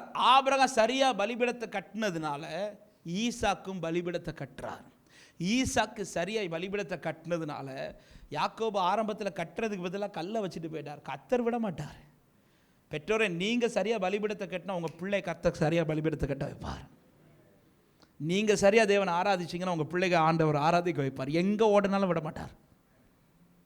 ஆமாம், எங்கே ஓடணும். யாக்கோபு கொஞ்சம் வேலைக்கு, பேர பிள்ளைங்க கொஞ்சம் குறும்புக்காரங்களாக தான் இருப்பாங்க, கொஞ்சம் வேலைக்கு ஓடுறது போல் இருக்கும். ஆனால் பெற்றோரே நீங்கள் சரியாக இருந்தீங்கன்னா, ஆண்டுடைய பலிபீடம் உங்கள் வாழ்க்கையில் சரியாக கட்டப்பட்டிருக்குமானால், உங்கள் ஜென்ரேஷன் எங்கே ஓடினாலும் கட்ட வேண்டிய இடத்துல கட்டி இழுத்து கொண்டு வருவார் என் ஆண்டவர். இதுக்கு நாங்கள் சாட்சி. ஆமாம், விலைக்கு ஓடி பார்த்தோம், விடலை, பிடிச்சி தூக்கி இழுத்துட்டு வந்துட்டார். ஊழியமே செய்யக்கூடாதுன்னு நினச்ச பாத்திரத்தில் ஒரு பாத்திரம்னா, ஆனால் என்ன தான் ஊழியம் செய்ய. ஆமாம், எங்கள் வீட்டிலையே மினிஸ்ட்ரி பண்ண மாட்டோம்னு நினச்ச 2 பாத்திரங்கள் நானும் ஜான்சா பண்ணோம். ஆனால் எங்கள் 2 பேரும் தான் பிடிச்சி கட்டி போட்டு மினிஸ்ட்ரியில். ஏன் இந்த வார்த்தை சொல்லுன்னா, எனக்கு மினிஸ்ட்ரியே வேண்டான்னு ஏதாவது யூத் நினைக்கிறீங்கன்னா உங்களை தான் கற்று கூப்பிடுவார். ஹல்லேலூயா. ஆமாம், வேண்டாம். ஆனால் என் தகப்பனார் சரியாக நின்றதுனால எவ்வளோ ஓடின பிறகு அவருடைய அன்பின் கயிறு கட்டி தூக்கிட்டு வந்துட்டார். போட வேண்டிய இடத்துல கொக்கியை போட்டு இழுத்துருவார். யாக்கோபு விலகி கல்லை வச்சுட்டு போயிட்டார். இந்த இடம் எப்படிப்பட்ட இடம் சொல்லிட்டு போகிறார். கல்லை வச்சுட்டா போகிற, வா உன்னை பிடிக்க வேண்டிய இடத்துல பிடிக்கிறேன்னு ஒரு இடத்துல ஏசா வர வைக்கிறான். வந்து நின்றார். ஆண்டவரே, நீர் என்னை ஆசீர்வதித்தாலோடைய நான் உண்மை போக விட. தொடர்ந்து ஒரு பிடி பிடிச்சார். பிடிச்ச அந்த பிடி யாக்கோபையே கொண்டு வந்து பலிபீடத்தை கட்ட வச்சிருச்சு. பிடிக்க வேண்டிய இடத்துல பிடிப்பார், கட்ட வேண்டிய இடத்துல கட்ட வைப்பார். இந்த ஆண்டவர் தலைமுறைகளின் தேவன். ஆனால் பலிபீடம், நம்ம பலிபீடம் சரியாக இருக்கணும். நம்முடைய பலிபீடத்தில் மட்டும் சரியான அக்கினி எரியுமானால், இயேசுவின் நாமத்தில் இந்த நியூ ஹோப் சபைக்கு மாத்திரமல்ல, இங்கே அநேக சபைகளிலிருந்து வந்திருக்கிறீர்கள். இயேசுவின் இந்த தேசத்தில் கர்த்தர் உங்களை கொண்டு வந்து வச்சிருக்கிறார்னு ஒரு நோக்கம் வச்சிருக்கிறார். உங்களோடு பழகிற சில நபர்களை கர்த்தர் வைத்திருக்கிறார் என்றால் உங்கள் நிமித்தம் அவர்கள் கிறிஸ்துவை அறியும்படியான பாக்கியத்தை கர்த்தர் வைத்திருக்கிறார். ஆனால் உங்கள் பலிபீடத்தில் சரியான அக்கினி எரியணும். அக்கினி எரிந்ததும் எலியா ஒவ்வொருத்தரை பார்த்து, பார்த்தீங்களா என் ஆண்டவர் அப்படி சொல்லலை. பார்க்குறவங்க சொல்கிறாங்க, கர்த்தரே தேவன் என்றே. என் பலிபீடத்தில் தேவனுக்கு அடுத்த காரியம் சரியாக இருந்தால் என்னை சுற்றி இருக்கிற ஜனங்கள் சொல்லுவார்கள், கர்த்தரே தேவன் என்று. ஆபிரகாம் அதற்கு தான் முக்கியத்துவம். பலிபீடம் கட்டுறார், பலிபீடம் கட்டுறார். இது ஒருத்தங்க சொல்லி அல்ல. ஆமாம், ஆராதிக்க வரும்போதும் இங்கேருந்து ஒருத்தங்க சொல்லி ஆராதிக்கிறதில்ல. அன்பாக சொல்கிறேன், ஆராதனை வந்துச்சாலும் நீங்கள் ஆண்டவரை ஆராதிக்கணும். அதான் நேற்று வர்ஷிப் ஒர்க் ஷாப்பில் சொன்னேன், இந்த வர்ஷிப் லீடர்னு ஒரு பொசிஷனே பைபிளில் கிடையாது. இன்றைக்கி நாம தான் உருவாக்கிட்டோம் வர்ஷிப் லீடர். அப்படி ஒரு பொசிஷனே கிடையாது. எல்லாருமே வர்ஷிப் லீடர்ஸ் தான். ஆமாம், என்ன இங்கே கையில் ஒரு மைக்கு கொடுத்து ஃப்ரெண்டில் விட்டுருவாங்க, அவ்வளோதான். ஒரு லீட் பண்ணி நடத்துறதுக்காக ஒரு பொசிஷனை சபையார் தான் வச்சுருக்கிறாங்களே தவிர, பரலோகத்தில் வர்ஷிப் எல்லாருமே ஆராதிக்கணும். ஆமென். ஏசாயா பார்த்து கொண்டிருந்த தரிசனத்திலே ஒரு சேராபீன் மாத்திரம் நின்று அல்ல, எல்லா சேராபீன்களும் தங்களை செட்டைகளினால் தங்களை மறைத்து, ஆமென், எல்லாருமே சேர்ந்து சொல்லுகிற வார்த்தை, சேனைகளின் கர்த்தர் பரிசுத்தர், சேனைகளின் கர்த்தர். இது ஒரு தூதன் சொன்னதல்ல, எல்லா தூதர்களும் சொல்ற வார்த்தை. எனவே ஆலயத்தில் வந்து நீங்கள் கை உயர்த்துங்க, கை தட்டுங்க, இப்படி சொல்லி ஒருத்தங்க ஃபோர்ஸ் பண்ணி நான் ஆராதிக்கிறேன் என்றாலே என் பலிபீடம் சரியா இல்லைன்னு அர்த்தம். என் பலிபீடத்தில் சரியாக அக்கினி இறஞ்சா ஒருத்தங்க என்னை நடத்தி தான் நான் ஆராதிப்பேன் என்றல்ல, நான் சும்மா நின்னாலே ஆராதிச்சுட்டு இருப்பேன். ஹல்லேலூயா. ஒரு பிரச்சனை வந்தால் தான் நான் ஜெபிப்பேன் இல்லை, நான் ஜெபிச்சுட்டே இருப்பேன் எந்த சூழ்நிலையிலும். ஆமாம், எந்த காரியத்திலும் கர்த்தருடைய வார்த்தைக்கு நான் முக்கியத்துவம் கொடுப்பேன். தேவனுக்கு அடுத்த காரியத்தில் ஆபிரகாம் பலிபீடத்தை கட்டுறார். எந்த இடத்துல போனாலும் இந்த பலிபீடம் கட்டுறதை ஸ்டாப் பண்ணல. பலிபீடம் என்பது தேவனுக்கு கொடுக்கிற காரியம், தேவனுக்கு அடுத்த காரியம். இது ஜெபிக்கிறது மாத்திரமல்ல, துதிக்கிறது மாத்திரமல்ல, பைபிள் படிக்கிறது மாத்திரமல்ல. ஆமென். என்னென்ன தேவனுக்கு அடுத்த காரியத்தில் நம்மை இன்வால்வ் பண்ண முடியுமோ, சபையில் அநேக காரியங்களில் கர்த்தர் உங்களை இன்வால்வ் பண்ண வைப்பார். சந்தோஷத்தோடு இன்வால்வ் ஆகுங்க. ஆமென். மனப்பூர்வம் ஆண்டவர் சொல்லியிருக்கார், மனப்பூர்வமாக நீ செய்வானா செய்ய விட்டார். ஆமென். இந்த பலிபீடத்தின் அனுபவம் அப்படிப்பட்ட மனப்பூர்வமாக. அதனால தான் ஈசாக்கை மேலே கொண்டு வந்து ஈசாக்கிட்ட ஃபோர்ஸ் பண்ணி கட்டலை. ஈசாக்கு தன்னை அர்ப்பணித்து கொடுக்கிறார். ஃபோர்ஸ் பண்ணி கட்ட முடியாது. ஏன்னா ஆபிரகாமுடைய வயது இப்போ 120 வயது இருக்கும், ஈசாக்கின் வயது 20 வயசு இருக்கும். தாத்தா வயசு பலன் அதிகமாக இருக்குமா, வாலிப பிள்ளைக்கு பலன் அதிகமாக இருக்குமா? அவன் ஃபோர்ஸ் பண்ணி கட்டி இருந்திருப்பார்னா பலி வித்தியாசமாக நடந்திருக்கும். அப்பாவை படுக்க வச்சுட்டு ஆளுக்கு போட்டு போயிருப்பார். அவன் தன்னை விட்டு கொடுக்கிறார். இந்த அனுபவம் தான் ஒரு தேவ பிள்ளையுடைய வாழ்க்கையில் இருக்கணும். தேவனுக்கு அடுத்த காரியத்தில் உற்சாகத்தோடும் மனப்பூர்வமாயும் செய்யுங்கள், உங்கள் தேவனாய் கர்த்தர் அறியப்படுவார். 2 காரியங்களை வேகமாக சொல்லி நான் ஜெபிக்கிறேன். 3வது, அவருடைய எதிர்பார்ப்பை நிறைவேற்றினார். Fulfilled his expectations. ஆதியாகமம் 18வது அதிகாரம். அங்கே நமக்கு தெரியும், ஆண்டவர் ஃபஸ்ட்டாக இப்போ ஆபிரகாமுக்கு தரிசனமாய் வெளிப்படுகிறார். 18வது அதிகாரத்தின் 1-2 வசனங்களை வாசியுங்கள்.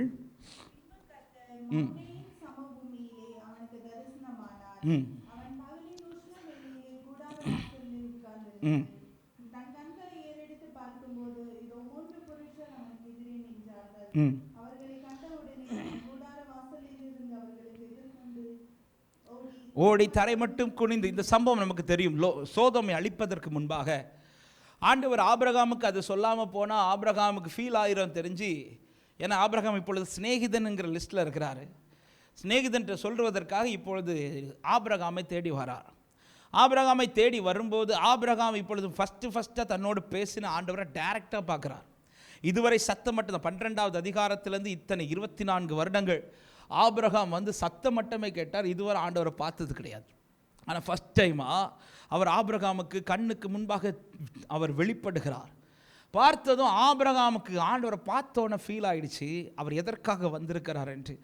உடனே ஆபிரகாம் தரை மட்டும் குனிந்து பணிந்து தன்னை அவரை வீட்டுக்கு கொண்டு வந்து, வீட்டுக்குள்ளே கூட உட்கார வைக்கிறது இடம் இல்லை, ஒரு மரத்தடியில் உட்கார வச்சுட்டு அவர்கிட்ட சொல்கிறார், நான் கொஞ்சம் அப்பமும் இது கொண்டு வரேன், நீங்கள் திடப்படுத்துறதுக்காக தானே வந்தீங்கன்னு சொல்லி 5வது வசனத்தில் சொல்கிறார். உடனே பைபிள் சொல்லுகிறது, ஆண்டவர் சொல்கிறார் கடைசி, நீ சொன்னபடியே செய் என்றார்கள். நல்லா கவனிக்கணும். 24 வருஷம் ஆச்சு. அழைக்கும் போது என்ன சொல்லி தான் அழைக்கிறார்னா, நான் அவனை ஆசீர்வதித்து ஒரு சந்ததியை பெருக பண்ணுவேன். அழைச்சதுலேருந்து இந்த 24 வருஷங்களும் ஆண்டவர் ஒரே வேர்டை தான் ரிப்பீட்டடாக வித்தியாசமாக பேசுகிறார். கடல் மணல் போல ஒன்று பெருக பண்ணுவென்றார், வானத்து நட்சத்திரங்களை போல பெருக பண்ணுவென்றார். இது எல்லாமே சத்தமாக கேட்ட ஆபிரகாம் 24 வருஷம் காத்திருக்கிறார். இதுவரை ஒன்றுமே நடக்கலை. இப்போ பேசின ஆண்டவர் டைரெக்டாக வந்துட்டார். இதே இடத்துல நானோ நீங்களோ இருந்தால் என்ன செஞ்சுருப்போம்? 24 வருஷமாக ஆண்டவர் உங்கள்கிட்ட ஒரே வார்த்தை சொல்லிட்டே இருக்க, இதை நான் செய்வேன் செய்வேன் செய்வேன் செய்வேன், சத்தம் மட்டும் இப்போ ஆண்டவர் டைரெக்டாக வந்துட்டார், என்ன செய்வீங்க? சட்டை பிடிச்சு கேட்க மாட்டீங்க. அவரை பார்த்துன்னு, வாங்க ஆண்டவரே, 24 வருஷம் உங்களுக்கு தான் வெயிட் பண்ணிகிட்டு இருக்கிறேன். சும்மா இருந்த என்னை கூப்பிட்டு வார்த்தையை தந்து, நான் கேட்டேன் நான் பிள்ளையை தாங்கன்ட்டு, எனக்கு பிள்ளையை தருவேன் நீங்களே வாக்கு தந்து என் ஊர்லேருந்து என்னை கூட்டிகிட்டு வந்துட்டு அடுத்த வருஷத்துலேருந்து நான் எக்ஸ்பெக்ட் பண்ணிவிட்டு 24 வருஷம் ஆகிட்டு. இப்போ எனக்கு 99 வயசு. 75 வயசுலேயே நடக்காதது 99 நடக்குமா? இப்படி சட்டையை பிடிச்சி கேட்டிருக்கணும். நான் தான் கேட்டிருப்பேன். ஆனால் ஆபிரகாம் அப்படி கேட்கல. ஆபிரகாம் ஆண்டவர் பார்த்தோன்னு ஒரு ஃபீல் ஆகிடுச்சு. இப்போ அவர் ஏன் எதிர்பார்ப்பை நிறைவேற்ற வரல, அவர் எதிர்பார்ப்பை நிறைவேற்ற வந்திருக்கிறார். அன்பு சகோதரர், அன்பு சகோதரி, இந்த மாலை நேரத்தில் ஒரு சத்தியத்தை சொல்ல விரும்புகிறேன். எனக்கு ஆண்டவரிடத்தில் எவ்வளவு எதிர்பார்ப்பு இருக்குதோ அதே போல் ஆண்டவருக்கு என்கிட்ட சில எதிர்பார்ப்பு இருக்குது. அவர் யாருடைய தேவனாய் அறியப்பட விரும்புவார் தெரியுமா?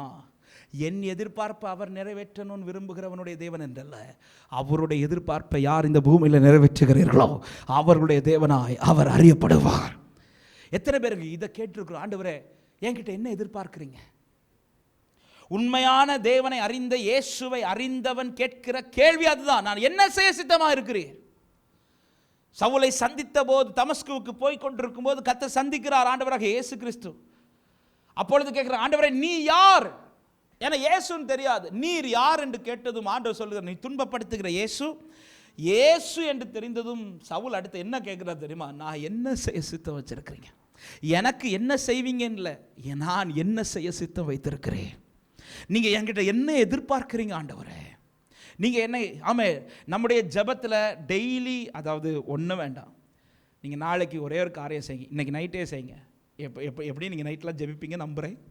ஜெபிப்பீர்களா? ஓகே. உங்கள் ஜெபத்தை வந்து ஒரு ரெக்கார்ட் பண்ணி திரும்ப கேட்குறோம். நீங்கள் நாம் எதை கேட்குறோம்? 99% நம்ம தேவை தான் கேட்குறோம். யாராவது, ஆண்டவரே நீங்கள் இன்றைக்கி என்கிட்ட என்ன எதிர்பார்க்குறீங்க? உங்கள் இருதயத்தின் பாரம் என்ன? என்கிட்ட என்ன எக்ஸ்பெக்ட் பண்ணுறீங்க ஆண்டவரே? ஆபிரகாம் 24 வருஷம் காத்திருக்கிறாரு. ஃபஸ்ட் டைமாக ஆண்டவரை பார்க்குறாரு. பார்த்த உடனே உண்மையில் என்ன கேட்டிருக்கிறோம்? ஆண்டவரே 24 வருஷம் சொல்லிட்டு இருக்கிறீங்களா ஆண்டவர், எப்போ ஆண்டவரை செய்ய போகிறீங்க? இப்படி கேட்குறதுக்கு பதிலாக ஆண்டவரை பார்த்து சொல்கிறார், நீங்கள் எதுக்கு வந்திருக்கிறீங்க எனக்கு தெரியும். என்ன திடப்படுத்தலை, உங்கள் இருதயத்தை திடப்படுத்த.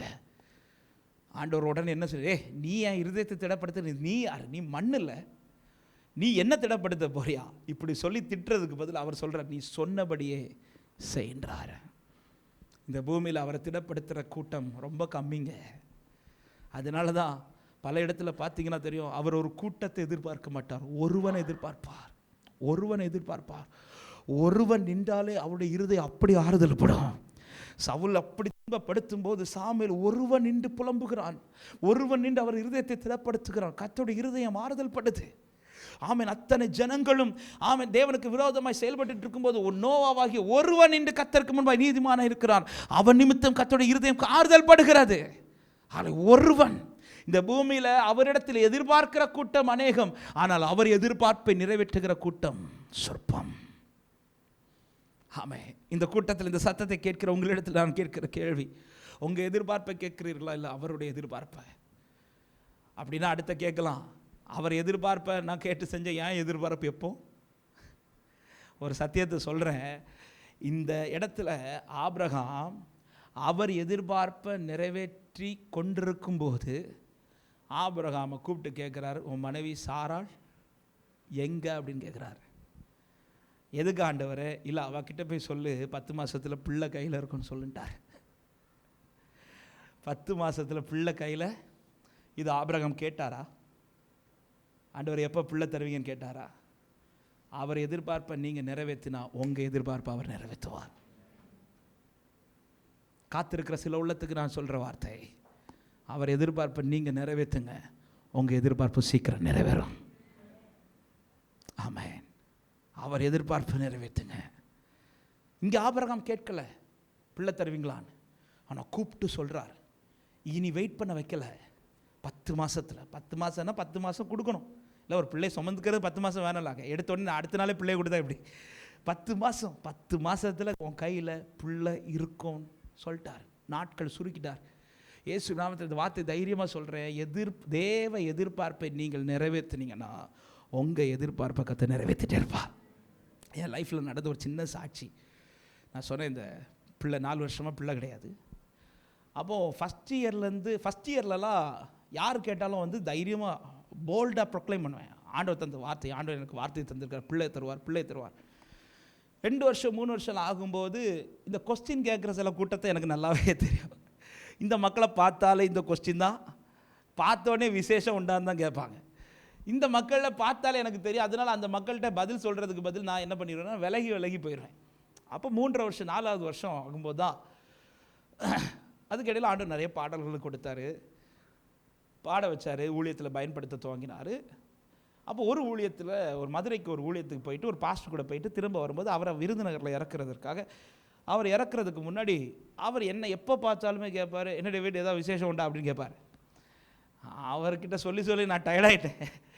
அப்போ அன்னைக்கு கேட்டுட்டு அவர் இன்னொரு வேர்டு எக்ஸ்ட்ராவாக ஆட் பண்ணிட்டார். அது என்னை ரொம்ப காயப்படுத்துச்சு. எனக்கு காருக்குள்ளேருந்து அழணும். நான் வந்து அழுத அசிங்க, ஏன்னா என் கூட இன்னும் 2 பேர் இருக்கிறாங்க. சரி அழுதா நல்லா இருக்காது, நான் சிரிச்சுட்டு அண்ணே சும்மா போங்கண்ணே அப்படின்னு சொல்லிட்டு அவரை அனுப்பிவிட்டேன். ஆனால் எனக்கு கார்லேருந்து அழ முடியாது. வீட்டுக்கு வந்துட்டேன். இது ஒரு தேர்ஸ்டே நடக்குது, நெக்ஸ்ட் டே ஃப்ரைடே. அப்போ எங்களுக்கு ஃப்ரைடே ஃபாஸ்டிங் ப்ரேயர் கிடையாது, சாட்டர்டே. அந்த வீக்கில் எங்கள் அண்ணன் ஊரில் இல்லாததுனால நான் தான் சண்டே ப்ரீச் பண்ணணும். அந்த ஃப்ரைடே மார்னிங் நான் வேர்டு, அதாவது அந்த சண்டே பேசுகிறதுக்கான மெசேஜ் எடுக்கிறதுக்காக மேலே டைரியெல்லாம் எடுத்துகிட்டு போகிறேன். அப்போ என் ஒய்ஃப்ட்ட சொல்லிட்டு போகிறேன், நான் சர்ச்சில் போய் கொஞ்சம் ப்ரேயர் பண்ணிட்டு மெசேஜ் எடுத்துகிட்டு வரேன் அப்படி சொல்லிட்டு போகிறேன். என் ஒய்ஃபை வந்து கொஞ்சம் உடஞ்சிருந்தா அந்த டைமில், மனசெல்லாம் ரொம்ப பாரமாக இருந்துச்சு. அப்போ அவளை சொன்னேன், நானும் வரேன், நம்ம சேர்ந்து ப்ரேயர் பண்ணலான்ட்டு 2 பேரும் சர்ச்சுக்கு போயிட்டோம். சர்ச்சில் போய் இதே போல் ஒரு கீபோர்டு இருக்குது, எடுத்து வச்சுட்டேன். நான் போனது மெசேஜ் எடுக்கணும், திரும்ப கீழே வரணும். போய் இருந்து கீபோர்டில் இப்படி கை வச்சு என் ஒய்ஃப் பக்கத்தில் பாயில் உட்காந்துட்டா. 2 பேரும் உட்கார்ந்ததும் பாடவும் இல்லை, ஆராதிக்கவும் இல்லை, ஒன்று தான் செஞ்சோம். அழுறோம், அழுறோம்.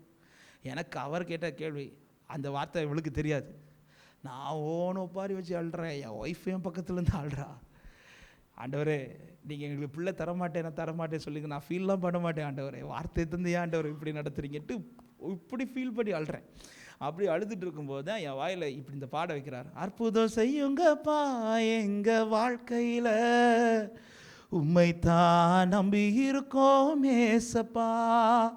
இந்த வேர்டை வந்து அப்படி சொல்லி பாட வச்சுட்டு, இது வந்து பாட்டு எனக்கு நான் பாடுறேன்னு தெரியாது, இது என்னுடைய ப்ரேயர் ரிக்வெஸ்ட். இதை சொல்லி பாடுறேன். நீங்கள் தான் ஏதாவது செய்யணும் என்று எதிர்பார்த்து சொல்லி புலம்புறேன். ஆண்டவரே, ஒரு குழந்தை தாங்க ஆண்டவர், ஒரு குழந்தை தாங்கன்றவர் புலம்புறேன். இந்த பாட்டு பாடிட்டு இருக்கும்போது என் ஒய்ஃப் இன்னும் அழுறா, இன்னும் அதை கேட்டு அழுதுறா. கொஞ்ச நேரத்தில் ஆண்டவர்களை பலப்படுத்திட்டாரு. முடிச்சோடனே என் ஒய்ஃப் கேட்டா, இது யாருக்கு பாட்டு அப்படின்னு கேட்டான். நான் எந்த பாட்டு அப்படின்னு கேட்டேன். இல்லை, நீங்கள் தான் இப்போ பாடினீங்களா, அற்புதம் செய்யுங்கப்பான்னு. அப்போ தான் ரியலைஸ் பண்ணுறேன், என் அழுகையை ஒரு டியூன் ஆக்கி ஒரு பாட்டாக மாற்றிட்டார். உடனே ரெக்கார்ட் பண்ணிவிட்டு அந்த வீக் சண்டே சர்ச்சில் அந்த பாட்டை பாடி வர்ஷிப் பண்ணுறேன் ஃபஸ்ட் டைமாக. அப்போது சர்ச்சே வந்து அப்படி ஒரு தெய்வ பிரசன்னை நிரப்புது. எனக்கு தெரிஞ்ச அநேகர் காத்திருக்கிற சிலர் தெரியும், பிள்ளைக்காக, வேலைக்காக, திருமணத்துக்காக, சில நன்மைகளுக்காக. இந்த ஜனங்கள்லாம் பார்க்குறேன், ஒன்று அழுறாங்க. அப்போ அந்த ஆலயத்தில் நான் இதுவரை அப்படி ஒரு ப்ரெசன்ஸ் ஃபீல் பண்ணது கிடையாது. அப்படி ஒரு ப்ரெசன் ஆலயத்தை நிரப்புது. அப்போ எனக்கு ஸ்டேஜில் நிற்கும்போது என்ன கான்ஃபிடென்ட் ஆகிட்டுனா, இந்த வாரத்தில் கர்த்தர் எனக்கு செய்வார் அப்படின்ட்டு ஒரு கான்ஃபிடென்ட் ஆகிடுச்சு. வர்ஷிப்லாம் முடிஞ்சிச்சு. நிறைய பேர் கூப்பிட்டு, பாஸ்டர் ரொம்ப பலனாக இருந்துச்சுன்னு எங்கள் அண்ணனும் கூப்பிட்டு சொன்னால், அரே யாருக்கு பாட்டுடா அது அப்படின்னு கேட்டால், நான் அண்ணன் ஆண்டவர் நேரத்துக்கு கொடுத்து பாட்டினேன் அப்படின்ட்டு, ரொம்ப பலனாக இருந்துச்சு, ரொம்ப நல்லா இருந்துச்சு அப்படின்னு சொல்லிட்டு எல்லாரும் சொல்ல தொடங்கினோன்னு எனக்கு இன்னும் அது கன்ஃபார்ம் ஆயிடுச்சு, இந்த வாரத்தில் கர்த்தர் செய்வார்னு. வெயிட் பண்ணுற 1 வாரம் ஆச்சு, 2 வாரம் ஆச்சு, 3 வாரம் ஆச்சு, 4 வாரம் ஆச்சு, ஒன்றுமே நடக்கலை. இப்போ 4வது வாரம் தாண்டும் போது தற்செயலாக ஃபேஸ்புக்கில் எப்போவுமே பார்க்க மாட்டேன், திடீர்னு பார்க்கும்போது ஒரு மெசேஞ்சரில் நிறைய டெஸ்டிமனி வந்து கிடந்தோம். அந்த டெஸ்டிமனியில் ஒரு 75% டெஸ்டிமனி என்னென்னா, இந்த வாரம் சண்டே சர்வீஸில் நீங்கள் ஒரு பாட்டு பாடினீங்க, அற்புதம் செய்யுங்கப்பா. அந்த பாட்டு பாடி ஆராதிக்கும் போது நாங்களும் கூட ஆராதித்தோம், இத்தனை வருஷம் பிள்ளை இல்லாத இருந்த எங்களை கர்த்தர் பிளஸ் பண்ணார் அப்படின்ட்டு. இப்படி டெஸ்டிமனி வருது. இதை பார்த்த உடனே எனக்கு பயங்கர சந்தோஷம். ஒரு பக்கம் சந்தோஷம், இன்னொரு பக்கம் செம கோவம் ஆண்டவர் மேலே. ஏன்னா கத்துனது நான், கொடுத்தது அவங்களுக்கு. பொதுவாகவே இந்த எக்ஸாம் பேப்பர் கிடைச்ச உடனே நம்ம பேப்பர் பார்க்குறோமோ இல்லையோ, அடுத்தவன் பேப்பர் இல்லை. நம்ம ஃபெயிலானா கூட பிரச்சனை கிடையாது, பக்கத்தில் இருக்கிற பாஸ் ஆகிட்டானா இது நமக்கு தாங்காது. இப்போ எனக்கு அந்த ஃபீலிங், ஆண்டவரே அழுதுதுன்னா, கதர்னதுன்னா, யாருக்கெல்லாம செஞ்சுட்டு இருக்கு. எனக்கு இந்த கொஸ்டினோட போய் ஆண்டவர்கிட்ட நிற்கிறேன். அப்போ தான் ஆண்டவர் தலையில் தட்டு மாதிரி தட்டிட்டு சொல்கிறாரு, டே இந்த பாட்டு நீ எழுதுனியா இல்லை நான் உனக்கு கொடுத்தேனான்னு கேட்டேன். நீ இது பாட்டுன்னே தெரியாது, நீ அழுதுட்டுருங்க, அழுகையை ஒரு டியூன் ஆக்கி ஒரு பாடலாக தந்து அந்த பாட்டு நிமித்தம் இத்தனை பேர் ஆசீர்வதிச்ச நான் உன்னை பிளஸ் பண்ண மாட்டேனான்னு கேட்டார். உனக்கு நான் செய்ய மாட்டேனா அப்படின்னு கேட்டார். அப்போ தான் ஆண்டவர்கிட்ட சொன்னேன், ஆண்டவரே சாரி ஆண்டவரே, உங்களுக்கு எப்போ செய்யணுமோ அப்போ செய்யுங்க.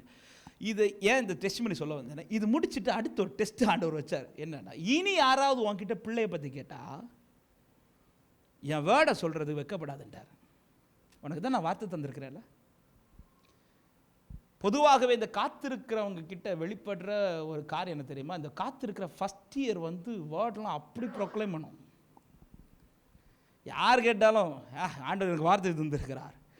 அது கொஞ்சம் நம்ம நினச்ச நாளெல்லாம் தாண்டி வருஷம்லாம் தாண்டும் போது எல்லாமே க்ளோஸ் ஆகும்போது இந்த ப்ரொக்ளைம் பண்ணது அப்படியே ஸ்டாப் ஆகும். அதனால சிலரை பார்க்குறதுக்கே நமக்கு வெக்கமாக இருக்கும், பார்க்க நம்ம நிற்க மாட்டோம். ஆண்டவர் இப்போ சொல்கிறாரு, எத்தனை வருஷம் ஆனாலும் நீ சொல்லிட்டே இருந்தார். ஏன் இந்த வார்த்தை சொன்னார்? நான் சொன்னேன்ல, சிலரை பார்த்தாலே எனக்கு தெரியும், அவங்க முன்னாடி நான் நிற்க மாட்டேன், நான் மறைஞ்சு போயிட்டே இருப்பேன். அப்படி தற்செயலாக அவங்கள பார்த்துட்டேன்னா அவங்க இதை தான் கேட்க வராங்கன்னு தெரிஞ்சால் நான் டாப்பிக்கை மாற்றி பேச தொடங்கிடுவேன். பிள்ளையை பற்றி பேச விட மாட்டேன், வேறு டாப்பிக்கை பேசி நீங்கள் நல்லா இருக்கீங்களா இப்படி சொல்லி பேசி. ஆண்டவர் அன்னைக்கு என்கிட்ட வச்ச டெஸ்ட்டு, இனி யாராவது உங்ககிட்ட பிள்ளையை பற்றி கேட்டால் ஃபஸ்ட் இயரில் சொன்னேன்ல அதை சொல்லுண்டார், அதை சொல்லு அப்படின்னாரு.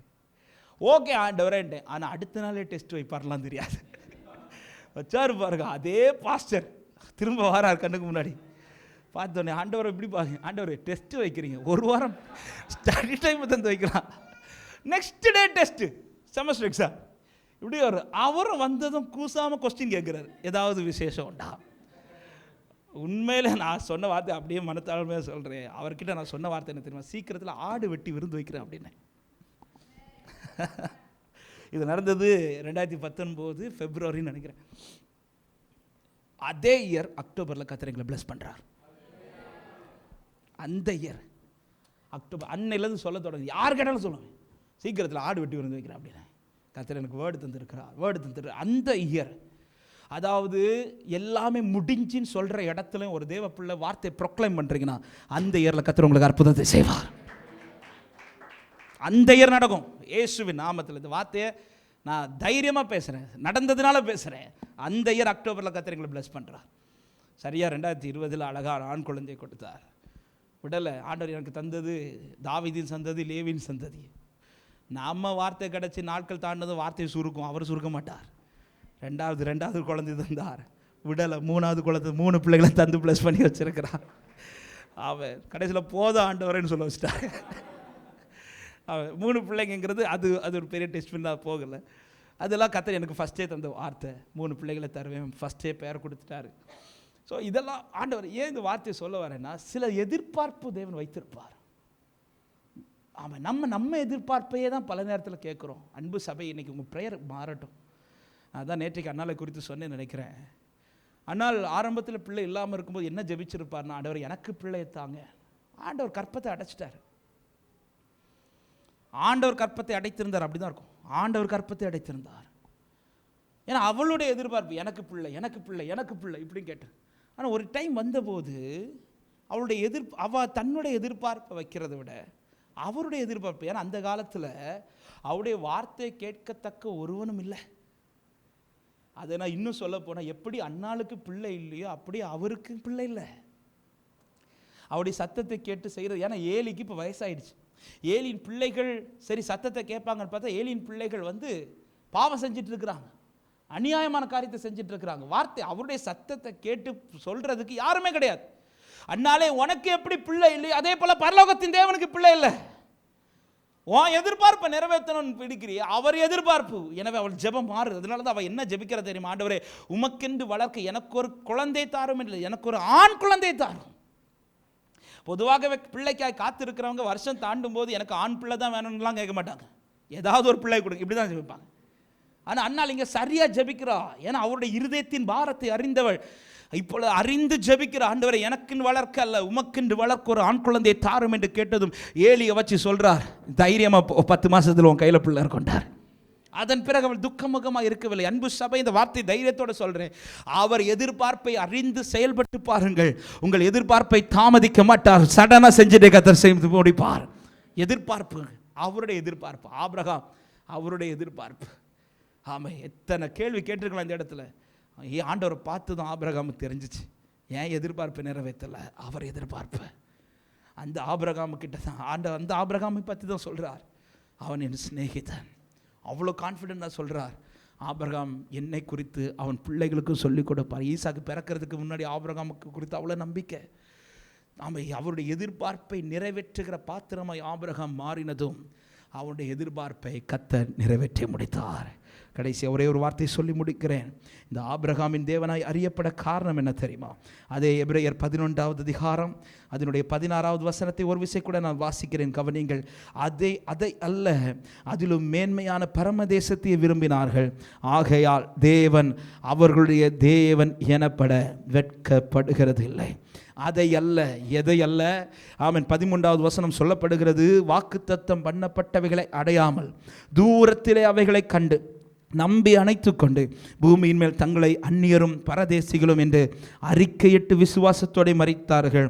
அறிக்கையிடுகிறவர்கள் சுய தேசத்தை நாடி போகிறோம் என்று தெரியப்படுத்துகிறார்கள். வாக்குத்தத்தம் பண்ணப்பட்டதை அடையாமல். ஆமென். நமக்கு தெரிந்தது ஆபிரகாமுக்கு கொடுத்த வாக்குத்தத்தம் ஈசாக்கு என்று. ஆனால் பைபிள் சொல்லுகிறது அதல்ல, அதிலும் மேன்மையான பரம தேசத்தை ஒரு தேவ பிள்ளை, ஒரு தேவனால் ரட்சிக்கப்பட்ட ஒரு தேவ பிள்ளைக்கு தெளிவாய் தெரிந்திருக்கணும். இந்த பூமியின் நன்மைகள் அல்ல நமக்கு ஆசீர்வாதம், நித்திய ஜீவன் தான் நமக்கு அவர் வாக்குத்தத்தமாய் வைத்திருக்கிறார்.